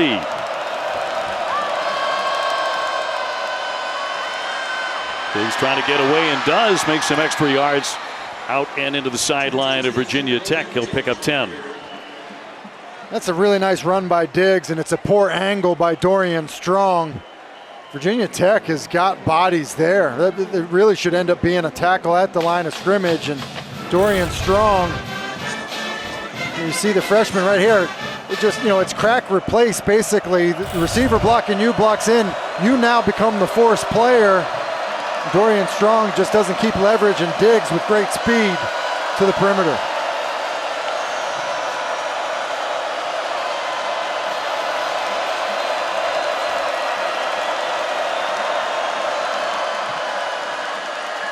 Yeah, the quarterback's going to take off and break one tackle. And it got close, as he'll pick up 8 yards on that carry. You can see the method here. His method here is run the football, but give Buckner a chance to be involved in the run game. And I think that's what I mean about protecting the quarterback.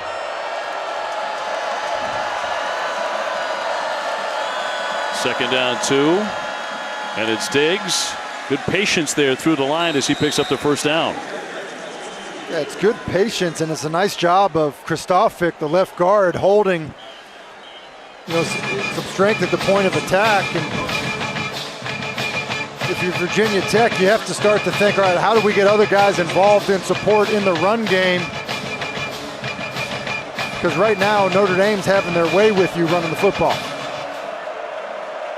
Moving to change down to the 36-yard line, 1st and 10.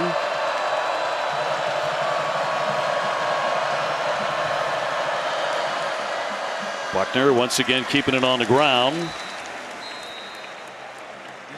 And Diggs diving ahead. He'll pick up 2. And tied up by Chamari Connor. A ball hawking safety for Virginia Tech. 2nd down and 8.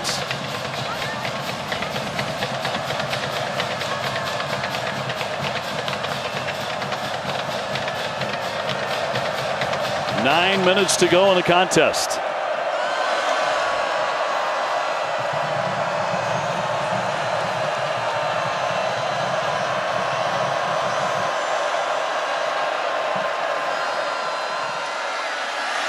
Buckner takes a pretty good hit. They found him quickly. It was Hollifield again. Just a 2-yard pickup, but Buckner is now the leading rusher in the game for Notre Dame. Yeah, what's interesting is Notre Dame a few times has gotten into unbalanced. Then they motion the tight end that's off the ball and try to attack that open end. Pretty good pursuit by Hollifield to get there and make the play. 3rd down 6.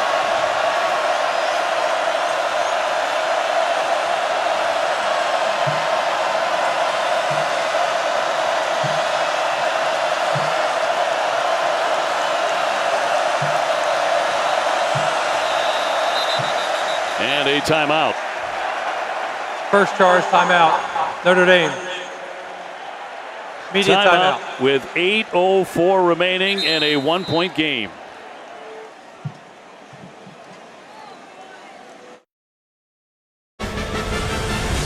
ACC Network Primetime Football is presented by Geico. Save even more when you bundle home and car insurance. And be sure to stick around after the game for the huddle with Jordan, Eric, EJ, and the coach. A complete breakdown of all the ACC games today. In depth on this one. Right here on the ACC Network. Empty backfield here for Notre Dame. Facing 3rd down and 6. This is where they could really use the big tight end, Michael Mayer, who's been sensational this season. He has not played in this game. They have missed him dearly. And I think coming off a timeout, having to communicate like this at the line of scrimmage is a dangerous spot to be in for Notre Dame. Williams now the running back, trying to dart outside, stops. Nothing there.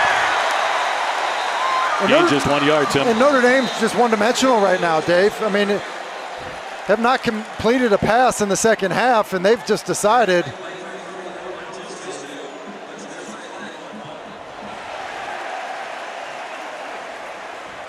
And a flag down here, 7:56 to go. 22-21, Virginia Tech.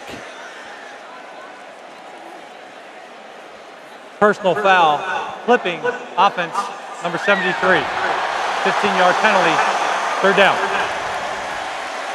Kristofic, the center, with a personal foul. He's right here. He's actually at the left guard spot. Guard here. Yep. And yeah, I'm not sure about that for clipping. But it maybe has forced Notre Dame to throw the football. On 3rd and 21. Buckner rolls, fires, and it's intercepted. Intercepted again by Peoples here. He got all the way back to the 45-yard line or close, and down in a heap goes Buckner and picked off. And a Hokie defense comes up with a big play. It's a huge play by the Hokie defense. It's a massive mistake by Buckner. He escapes outside the pocket. Throwing across your body late down the middle is never a good idea for a quarterback. And then to make things worse, just a totally after the play, not touched. just rolls his ankle. And he is now in the tent. So keeping it on the ground. On the rush, it's Trey Turner. And a quarterback for the Irish in the medical tent. Yeah, and the penalty forces a if you will, a must-pass situation. I guess you could have run quarterback draw or something else in that environment, punted it, trying to get the first down, you throw it. It's a horrible decision to give the football to the Hokies near midfield. 2nd and 4, and a flag down. False start, offense, number 11. 5-yard penalty, 2nd down. They get Trey Turner for that. And now the Notre Dame Fighting Irish are looking back to Jack Cohn, who started this game. The offense stalled under him. Brian Kelly went to the freshman quarterback, Tyler Buckner. He led them early to some nice drives, but stalled after that, second half. 2nd down 9 after the penalty, and a big hit, the football loose. Lofton taking a crunching hit, incomplete.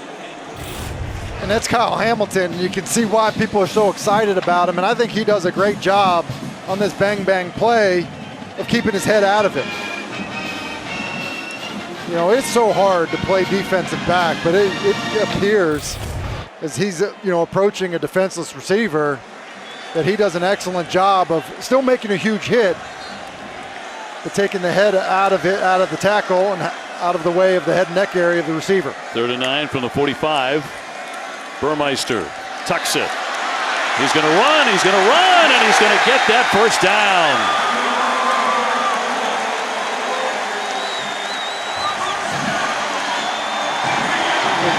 Blumrick with the carry.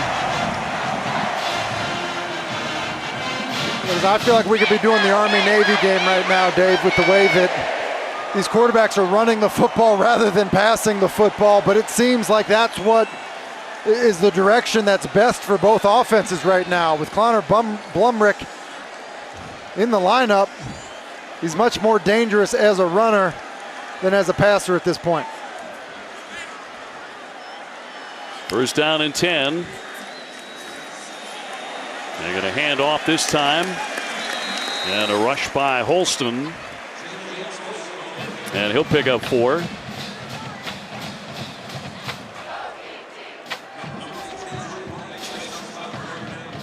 .5:55 to go. 2nd down and 6.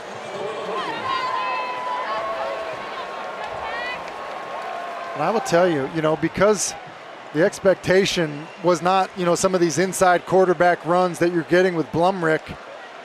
That's the direction I would go, Virginia Tech offensively, on 2nd and 3rd down. Blumrick's going to roll. Evades a tackler and then takes some punishment. With 5:22 remaining, no flag down. And he is down in some pain, though. With 5:20 on the clock, and he is on his back. Blumrick in some pain.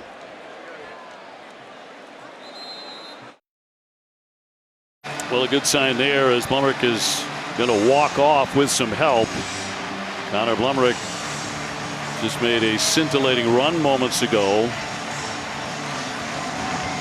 Tagovailoa with a vicious hit to take him down. And Burmeister back in despite his ailing arm. 3rd down and 6. Going to test that arm. He's going to throw, and a completed pass. There is a flag down. Caught by Turner on a leaping grab for 12 yards, but a flag.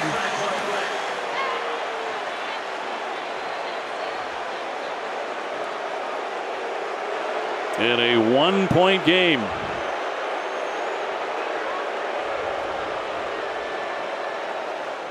Got it. Personal foul, roughing the passer, defense number 14. 15-yard penalty, 1st down. That is on a free safety, Kyle Hamilton. Yeah, and it's basically 3 up the middle, both backers, and then here comes Hamilton Diddle diddle, 3 up the middle, and here comes Hamilton. You see how he closes on him, and that's probably one step too many. As he puts that shoulder right into the chest of Burmeister, who's already ailing, and Burmeister was slow to get up, but obviously tough, gritty performance from Braxton Burmeister tonight. Boy, just to get that pass off. That has driven them down to the 14-yard line.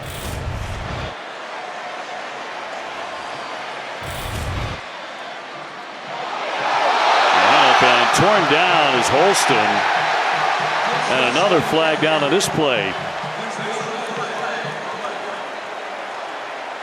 Maybe on Kurt Heinisch here. With 4:50 to go.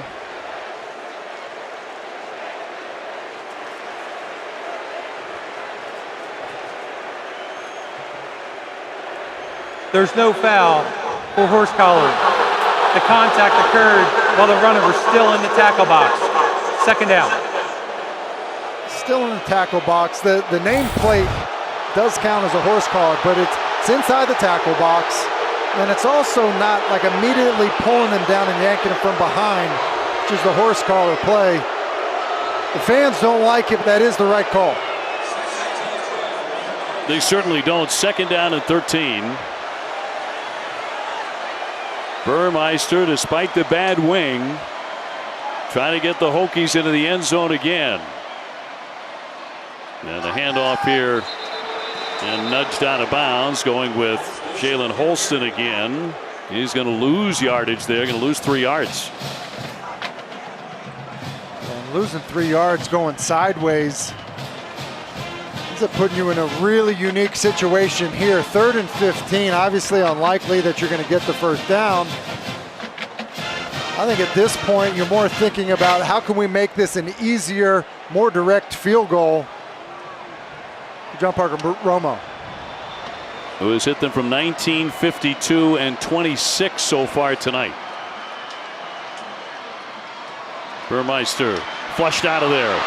On a run across the 20, cutting back inside, headed for the end zone, touchdown!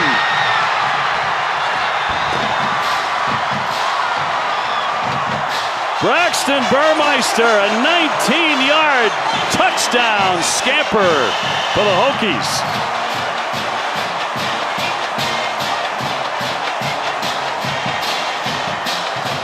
Virginia Tech on top, 28-21.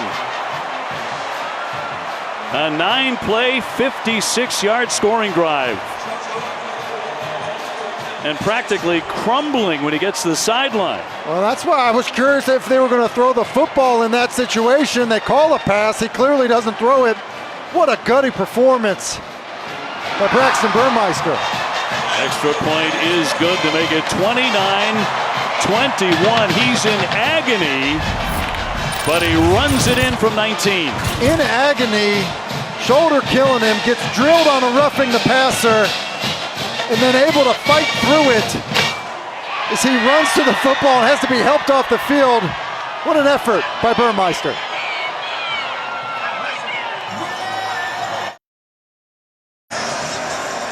Well, the crowd absolutely roaring here in Blacksburg. You knew they would. As the Hokies will kick off after a huge touchdown by the ailing Braxton Burmeister, who's showing you what guts are all about. 9 plays, 56 yards, 344. And he finished it off from 19 yards, that rush. Yeah, and we would not have even seen him back in there if Blumrick didn't get hurt. And, you know, now for Notre Dame, it's going to be a change at the quarterback position with Jack Cohn back in the lineup. Now, you thought maybe they would think about Drew Pine here because Cohn, you know, started the game and then was taken out of the game. And Dave, I would tell you, that's what I would do. Cohn's going to throw it on first down. Oh, vicious hit. After the completed pass, a flag is down. Williams took the hit by Holyfield. The flag dropped immediately.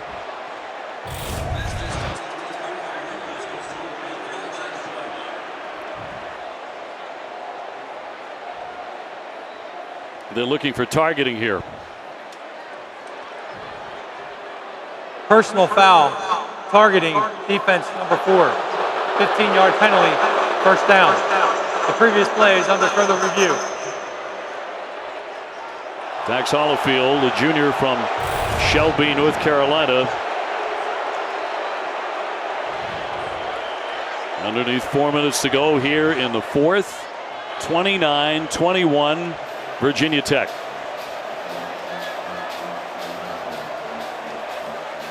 Hokies have actually been losing guys left and right to injuries here in the last several minutes. And as we look at this, to me, you know, with that angle, it looks to me like crown of the helmet into the face mask of Kyron Williams, which... After further review, the ruling on the field is confirmed. Number 4 is disqualified. Yeah, and that's the... Look, that's how the rule, that's the rule. Fans here don't like it, but that's the rule. I mean, it was the right call on the field by the official.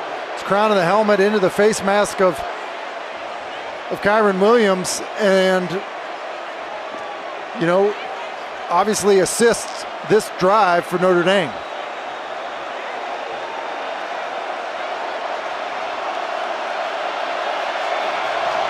So moves the football ahead to the 45-yard line. First down 10 for the Irish. Cohn wants to throw. Throwing short. Diggs trying to get free, but will pick up a first down. And 15 yards. Just a little angle route to Diggs coming out of the backfield in this tempo. Cohn airs it out and off into the Notre Dame sideline. Second down coming up. You know, if I'm Virginia Tech, and you've seen Cohn in the first half, he's obviously a stationary target, you know, in the pocket. I'm finding ways to get an extra rusher, to create as many one-on-ones as I can, just to disrupt him a little bit inside the pocket. Firing again, and complete. Davis with a big strike. Avery Davis stopped by Peoples, but not before a 23-yard gain for the Fighting Irish. Yeah, and clean pocket, being able to stand in there. Cohn on the money to Davis, running down the middle. Wants to throw again, and complete. Got another completion, and that one Lindsey, as he'll get a first as he picks up 11.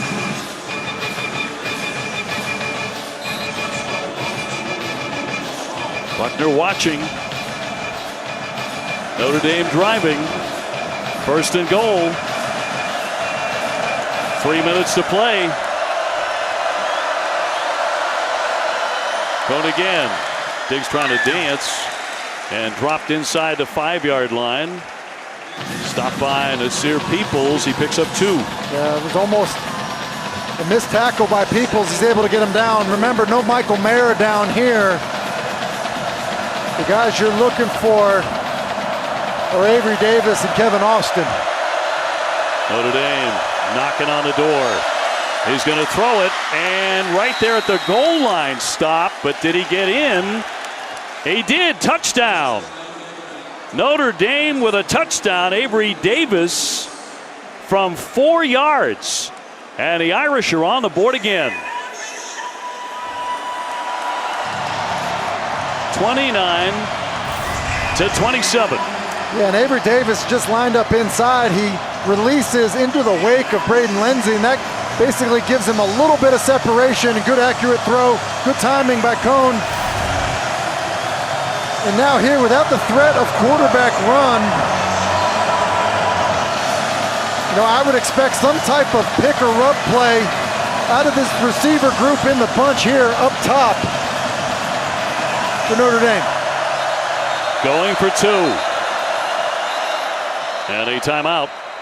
Virginia Tech. Timeout. Virginia Tech. 30-second timeout. 2:26 to go.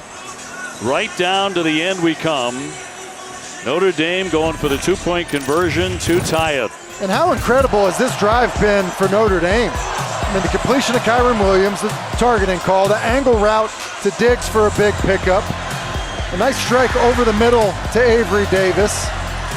And then the touchdown to Davis, which was right after another nice throw to Lindsley. And Jack Cohn, for as rough as it was at the start, came in and gave his own spark to an offense that after it was sparked by Buckner, then they went into a lull. I mean, this has had it all, and you think, Brian Kelly is like, hey, I don't want the flavor of the week at quarterback. Well, how in the world do you decide with the roller coaster that we've seen from the quarterbacks that he's put out there? Going 5 out of 6 on this drive. And Buckner remaining a witness. And Notre Dame trying for 2. Logan Diggs, the running back. 3 receivers stacked on the right.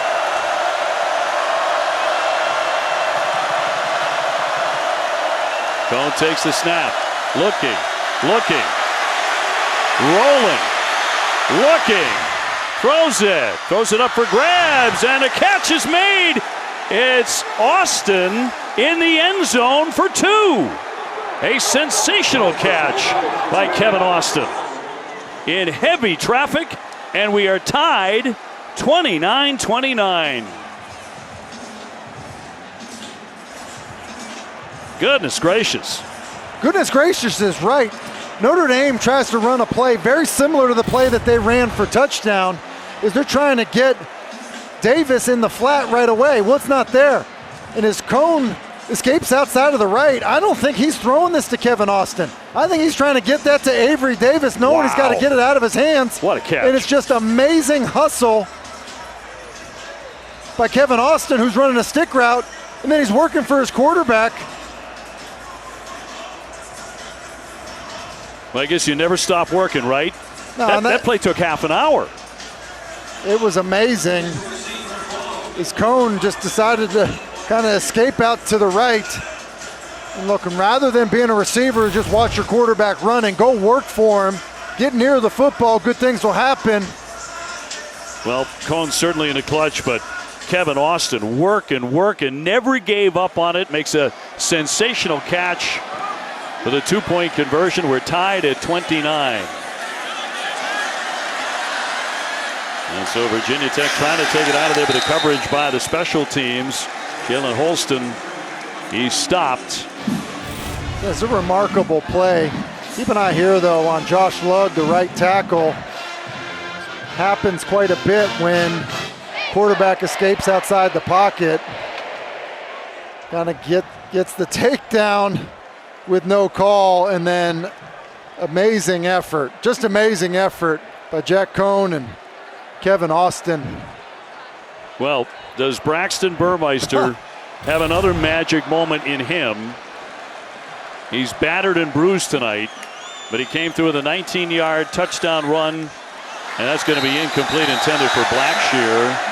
The crowd wanted another penalty. They'll bring up 2nd down and 10. Yeah, and you have to be careful here as well.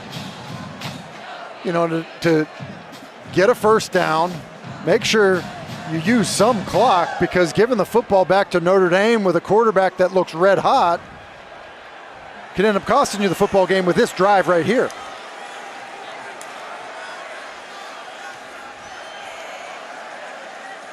From the 18-yard line, 2nd down and 10 for the Hokies. Burmeister takes the snap. Looking to throw. Throwing long, it's Turner, and off his fingertips and incomplete. Cam Hart with the coverage on Trey Turner. It's a double move. It's perfectly called. It's a stutter go, and they get him. And it's a really good throw by Braxton Burmeister.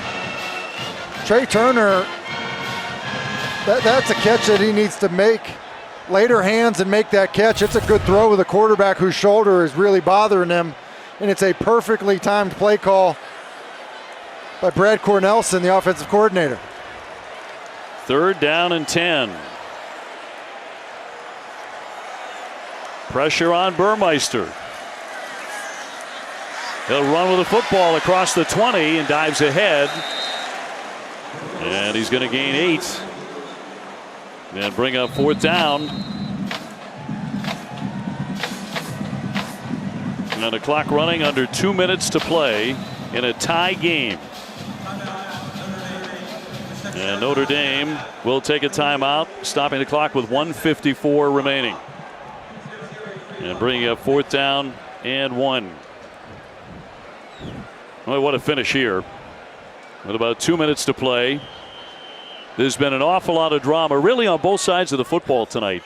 I mean, I've seen multiple quarterbacks play. Guys get hurt. Guys come back in the game after being injured, after getting hurt, and then played some of their best football once that happened. It's been remarkable. And now, as Virginia Tech didn't take very much time off the clock, Jack Cohn, who's played when he was at Wisconsin, at Ohio State, at Michigan, in some huge environments, maybe all of a sudden the poise of being able to handle that moment, those moments being able to kind of show themselves in how he plays with one more shot here in Blacksburg. So Peter Moore back to punt with 2 minutes to go. And Matt Salerno back at the 35-yard line for the Irish. And a high wobbly punt. And he's going to take it on the fair catch at the 25, 48-yard kick. So Jack Cohn, benched earlier in the game. He started the night, then went to the bench, and for the longest time it looked like Tyler Buckner had started a new era at quarterback for the Fighting Irish, but the offense stalled under him. It sure felt like it. I mean, he came in and it was like, boom, instant offense, and Brian Kelly was clear he was going to start the second half. Felt like, hey, we were just trying to hold off on it as long as we could. Then he really struggled in the passing game, rolls his ankle completely away from the play. It was maybe just what they needed to get Jack Cohn back in. He's going to throw to the near side, and Lindsey with the catch and dragged out. Dragged out by Connor, but he'll pick up 20 yards. And I think if you're Virginia Tech, you've got to pressure the quarterback and challenge the receivers, because when you have given Cohn a clean pocket to throw from, he's been nearly perfect. 29-29. Williams tries to spin ahead. Kyron Williams with a carry, 1 yard. 2nd down and 9 for the Irish.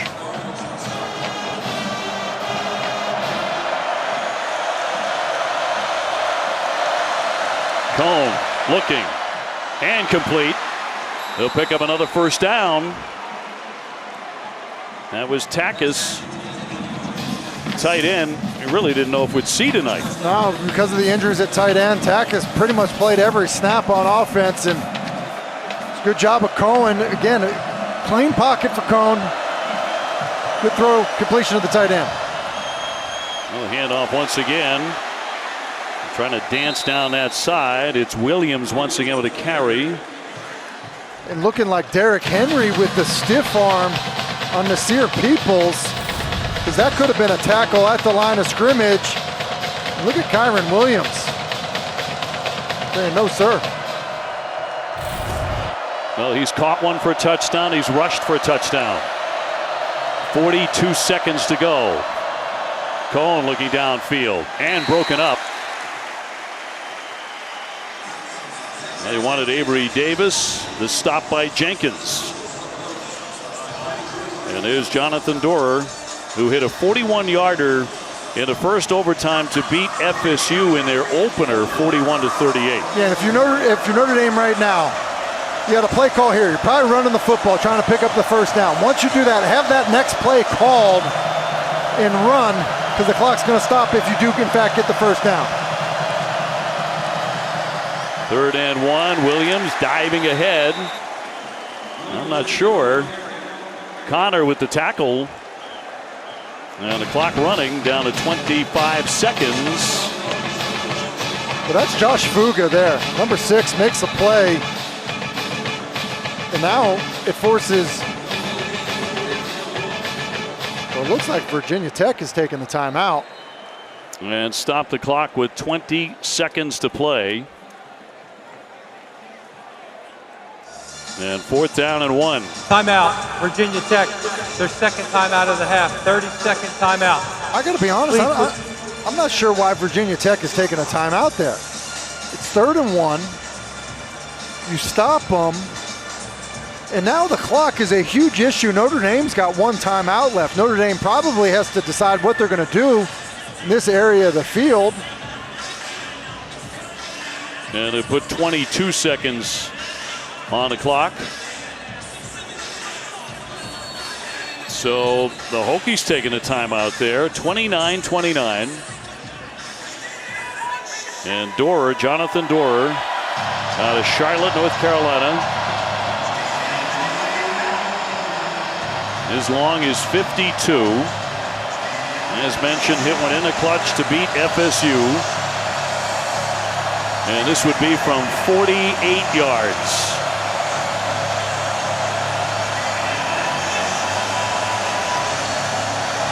And they're lighting up Blacksburg, Virginia.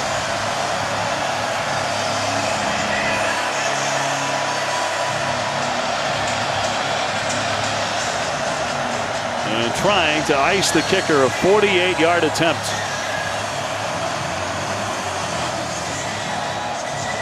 Dorer, a 5th-year man. So tons of experience. And a big crowd trying to distract him.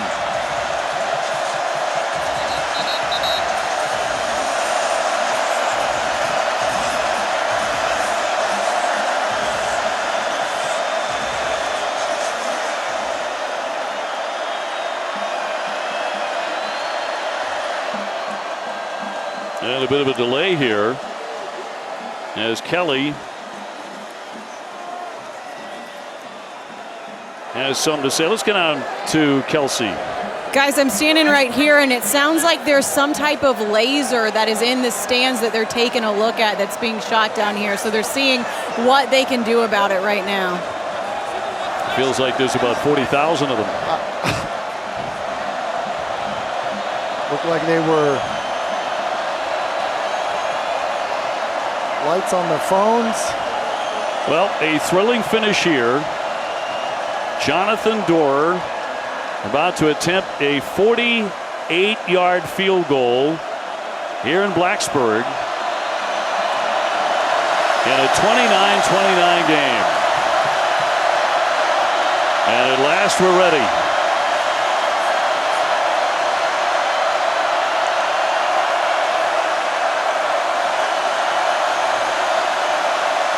And here it comes. That kick is up. And that kick is good. Notre Dame in a clutch. Jonathan Dorer getting mobbed by his teammates. He sticks it from 48 to make it 32-29. Wow. That's a huge kick in this situation with everything that we have seen tonight. The back and forth, the delay right before you end up kicking because you're trying to identify if there's a laser in the stands, and drills it from 48, which is just inside his career long. Yeah, we saw a laser all right off the foot of Jonathan Dorer.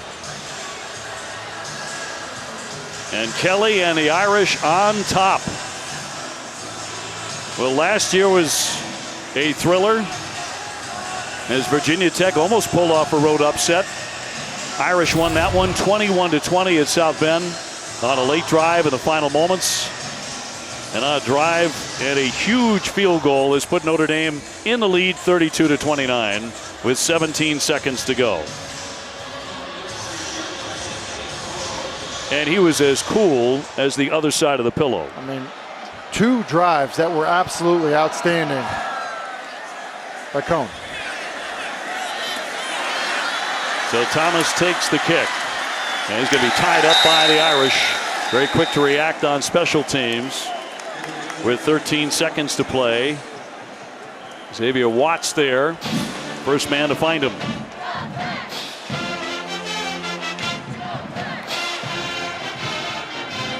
So the Hokies looking for a miracle. Braxton Burmeister's already had a terrific moment in this game despite a lot of injury woes, rushing from 19 yards to score. Just seconds to play. Burmeister looking downfield and throws that one into the bench, and a tip as well. Second down and 10. Yeah, and see, here's the deal. With 6 seconds left and where you are on the field, well, I think what has to happen here is there's got to be some type of special. You clearly can't throw it down into the end zone. This, to me, is your completion and then lateral the football play. Final moments. They're going to try some trickery. Off to Gallo. And hurled to the deck, and that's it. Clock goes to zeros, and Notre Dame has won it 32-29, coming into one of the most hostile environments in all of college football, and they pull it out. The Irish now 5-1 on the season. The Hokies drop to 3-2. Notre Dame comes through in the end. Jonathan Doerr with a 48-yard field goal to win it. As we take a look at our MVP of the game, brought to you by Sport Clips. Well, I think the MVP of the game has to be Jack Cohn with the way that he came back into the football game after getting benched to lead them on a couple of game-winning drives. Absolutely outstanding. Let's get on to Kelsey. Coach, you took a big, deep breath before you walked up here. Tell me what's going through your mind. Just proud of the way our guys battled. Look, this game's hard, right? And we made it harder tonight. We made some mistakes, but they just kept battling. You know, Jack Cohn, gets taken out of the game, but he comes back and leads an incredible drive. And then we have players stepping up. Mike Mayer doesn't play tonight, but George Takis makes a great play late. And then at the end there, John Doerr, there was a laser going off up there, and finally we just said, let's just play. It was so loud, and to have the poise to make a play. Just so proud of the players and their resolve and grit to come out with a victory tonight. You touched on it there, but the fact that Jack starts the game, then comes off the bench and does what he does, what did that show you about him? Just that's why we wanted him, with us. And it's all these guys, we're not perfect by any stretch of the imagination, but I love coaching these guys because they just keep playing and they're selfless. Like, they get pulled out of the game, they come back in. Coach, thank you. It looks like there may be something going on over here. Yeah, down on that far end of the end zone behind the goalpost. That is the case, Kelsey. And looked like both teams had to be separated very quickly before that got out of hand. And Notre Dame marching off now, and the Hokies will go the other way to their locker room. A lot of emotion, a lot of passion in this game. Notre Dame pulls it out in the end. He talked about grit. They had a lot of that. We go down to the MVP of the game, Jack Cohn with Kelsey. Jack, what an emotional night for you. Take me through what was going through your head on that touchdown drive. Yeah, honestly, just do my job. I got a lot of great playmakers and linemen around me, so just trusting those guys in front of me and letting those guys go make plays. When you're out for that long on the sidelines and then you have the opportunity to come back in like you did, how do you stay mentally engaged? Yeah, you just continue to focus and help out as much as you can. It was just supporting Tyler the whole game, giving him everything he needs. And, when my name's called upon, just go do my job. To be able to win this game, coaches talked a lot about how this team is still going through some growing pains, and it may not look like years in the past. What does this win do for this team?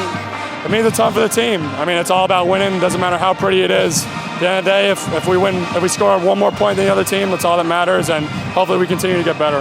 Jack, thank you. Thank you. Tim, I think a younger quarterback doesn't respond the way he did. Being yanked out of the game, he comes in, he winds up the most valuable player. I think it's a great point by you, Dave. It is hard, and he can say, hey, you just focus, you help out as much as you can. But it's hard to do that, and shows a lot of maturity. And you can just see, even in the interview, the poise, it's like, hey, man, you just came back in after getting benched. to lead your team to a victory. That's a heck of a performance, and certainly a lot of emotions after a tough game. Got a little bit out of hand. Notre Dame coaches telling the Irish, get to your locker room. And that continued for about another 30 seconds. And that's about as serious as it got right there. Some pushing and some shoving. I think the Notre Dame coaches did a very good job there, getting their players where they belong. And Notre Dame in the win column, a thrilling victory, 32-29 here in Blacksburg tonight. The Huddle coming your way next. For my partner Tim Hasselbeck and for Kelsey Riggs, I'm Dave O'Brien. Certainly hope you enjoyed it. And a post-game show, The Huddle, coming up next.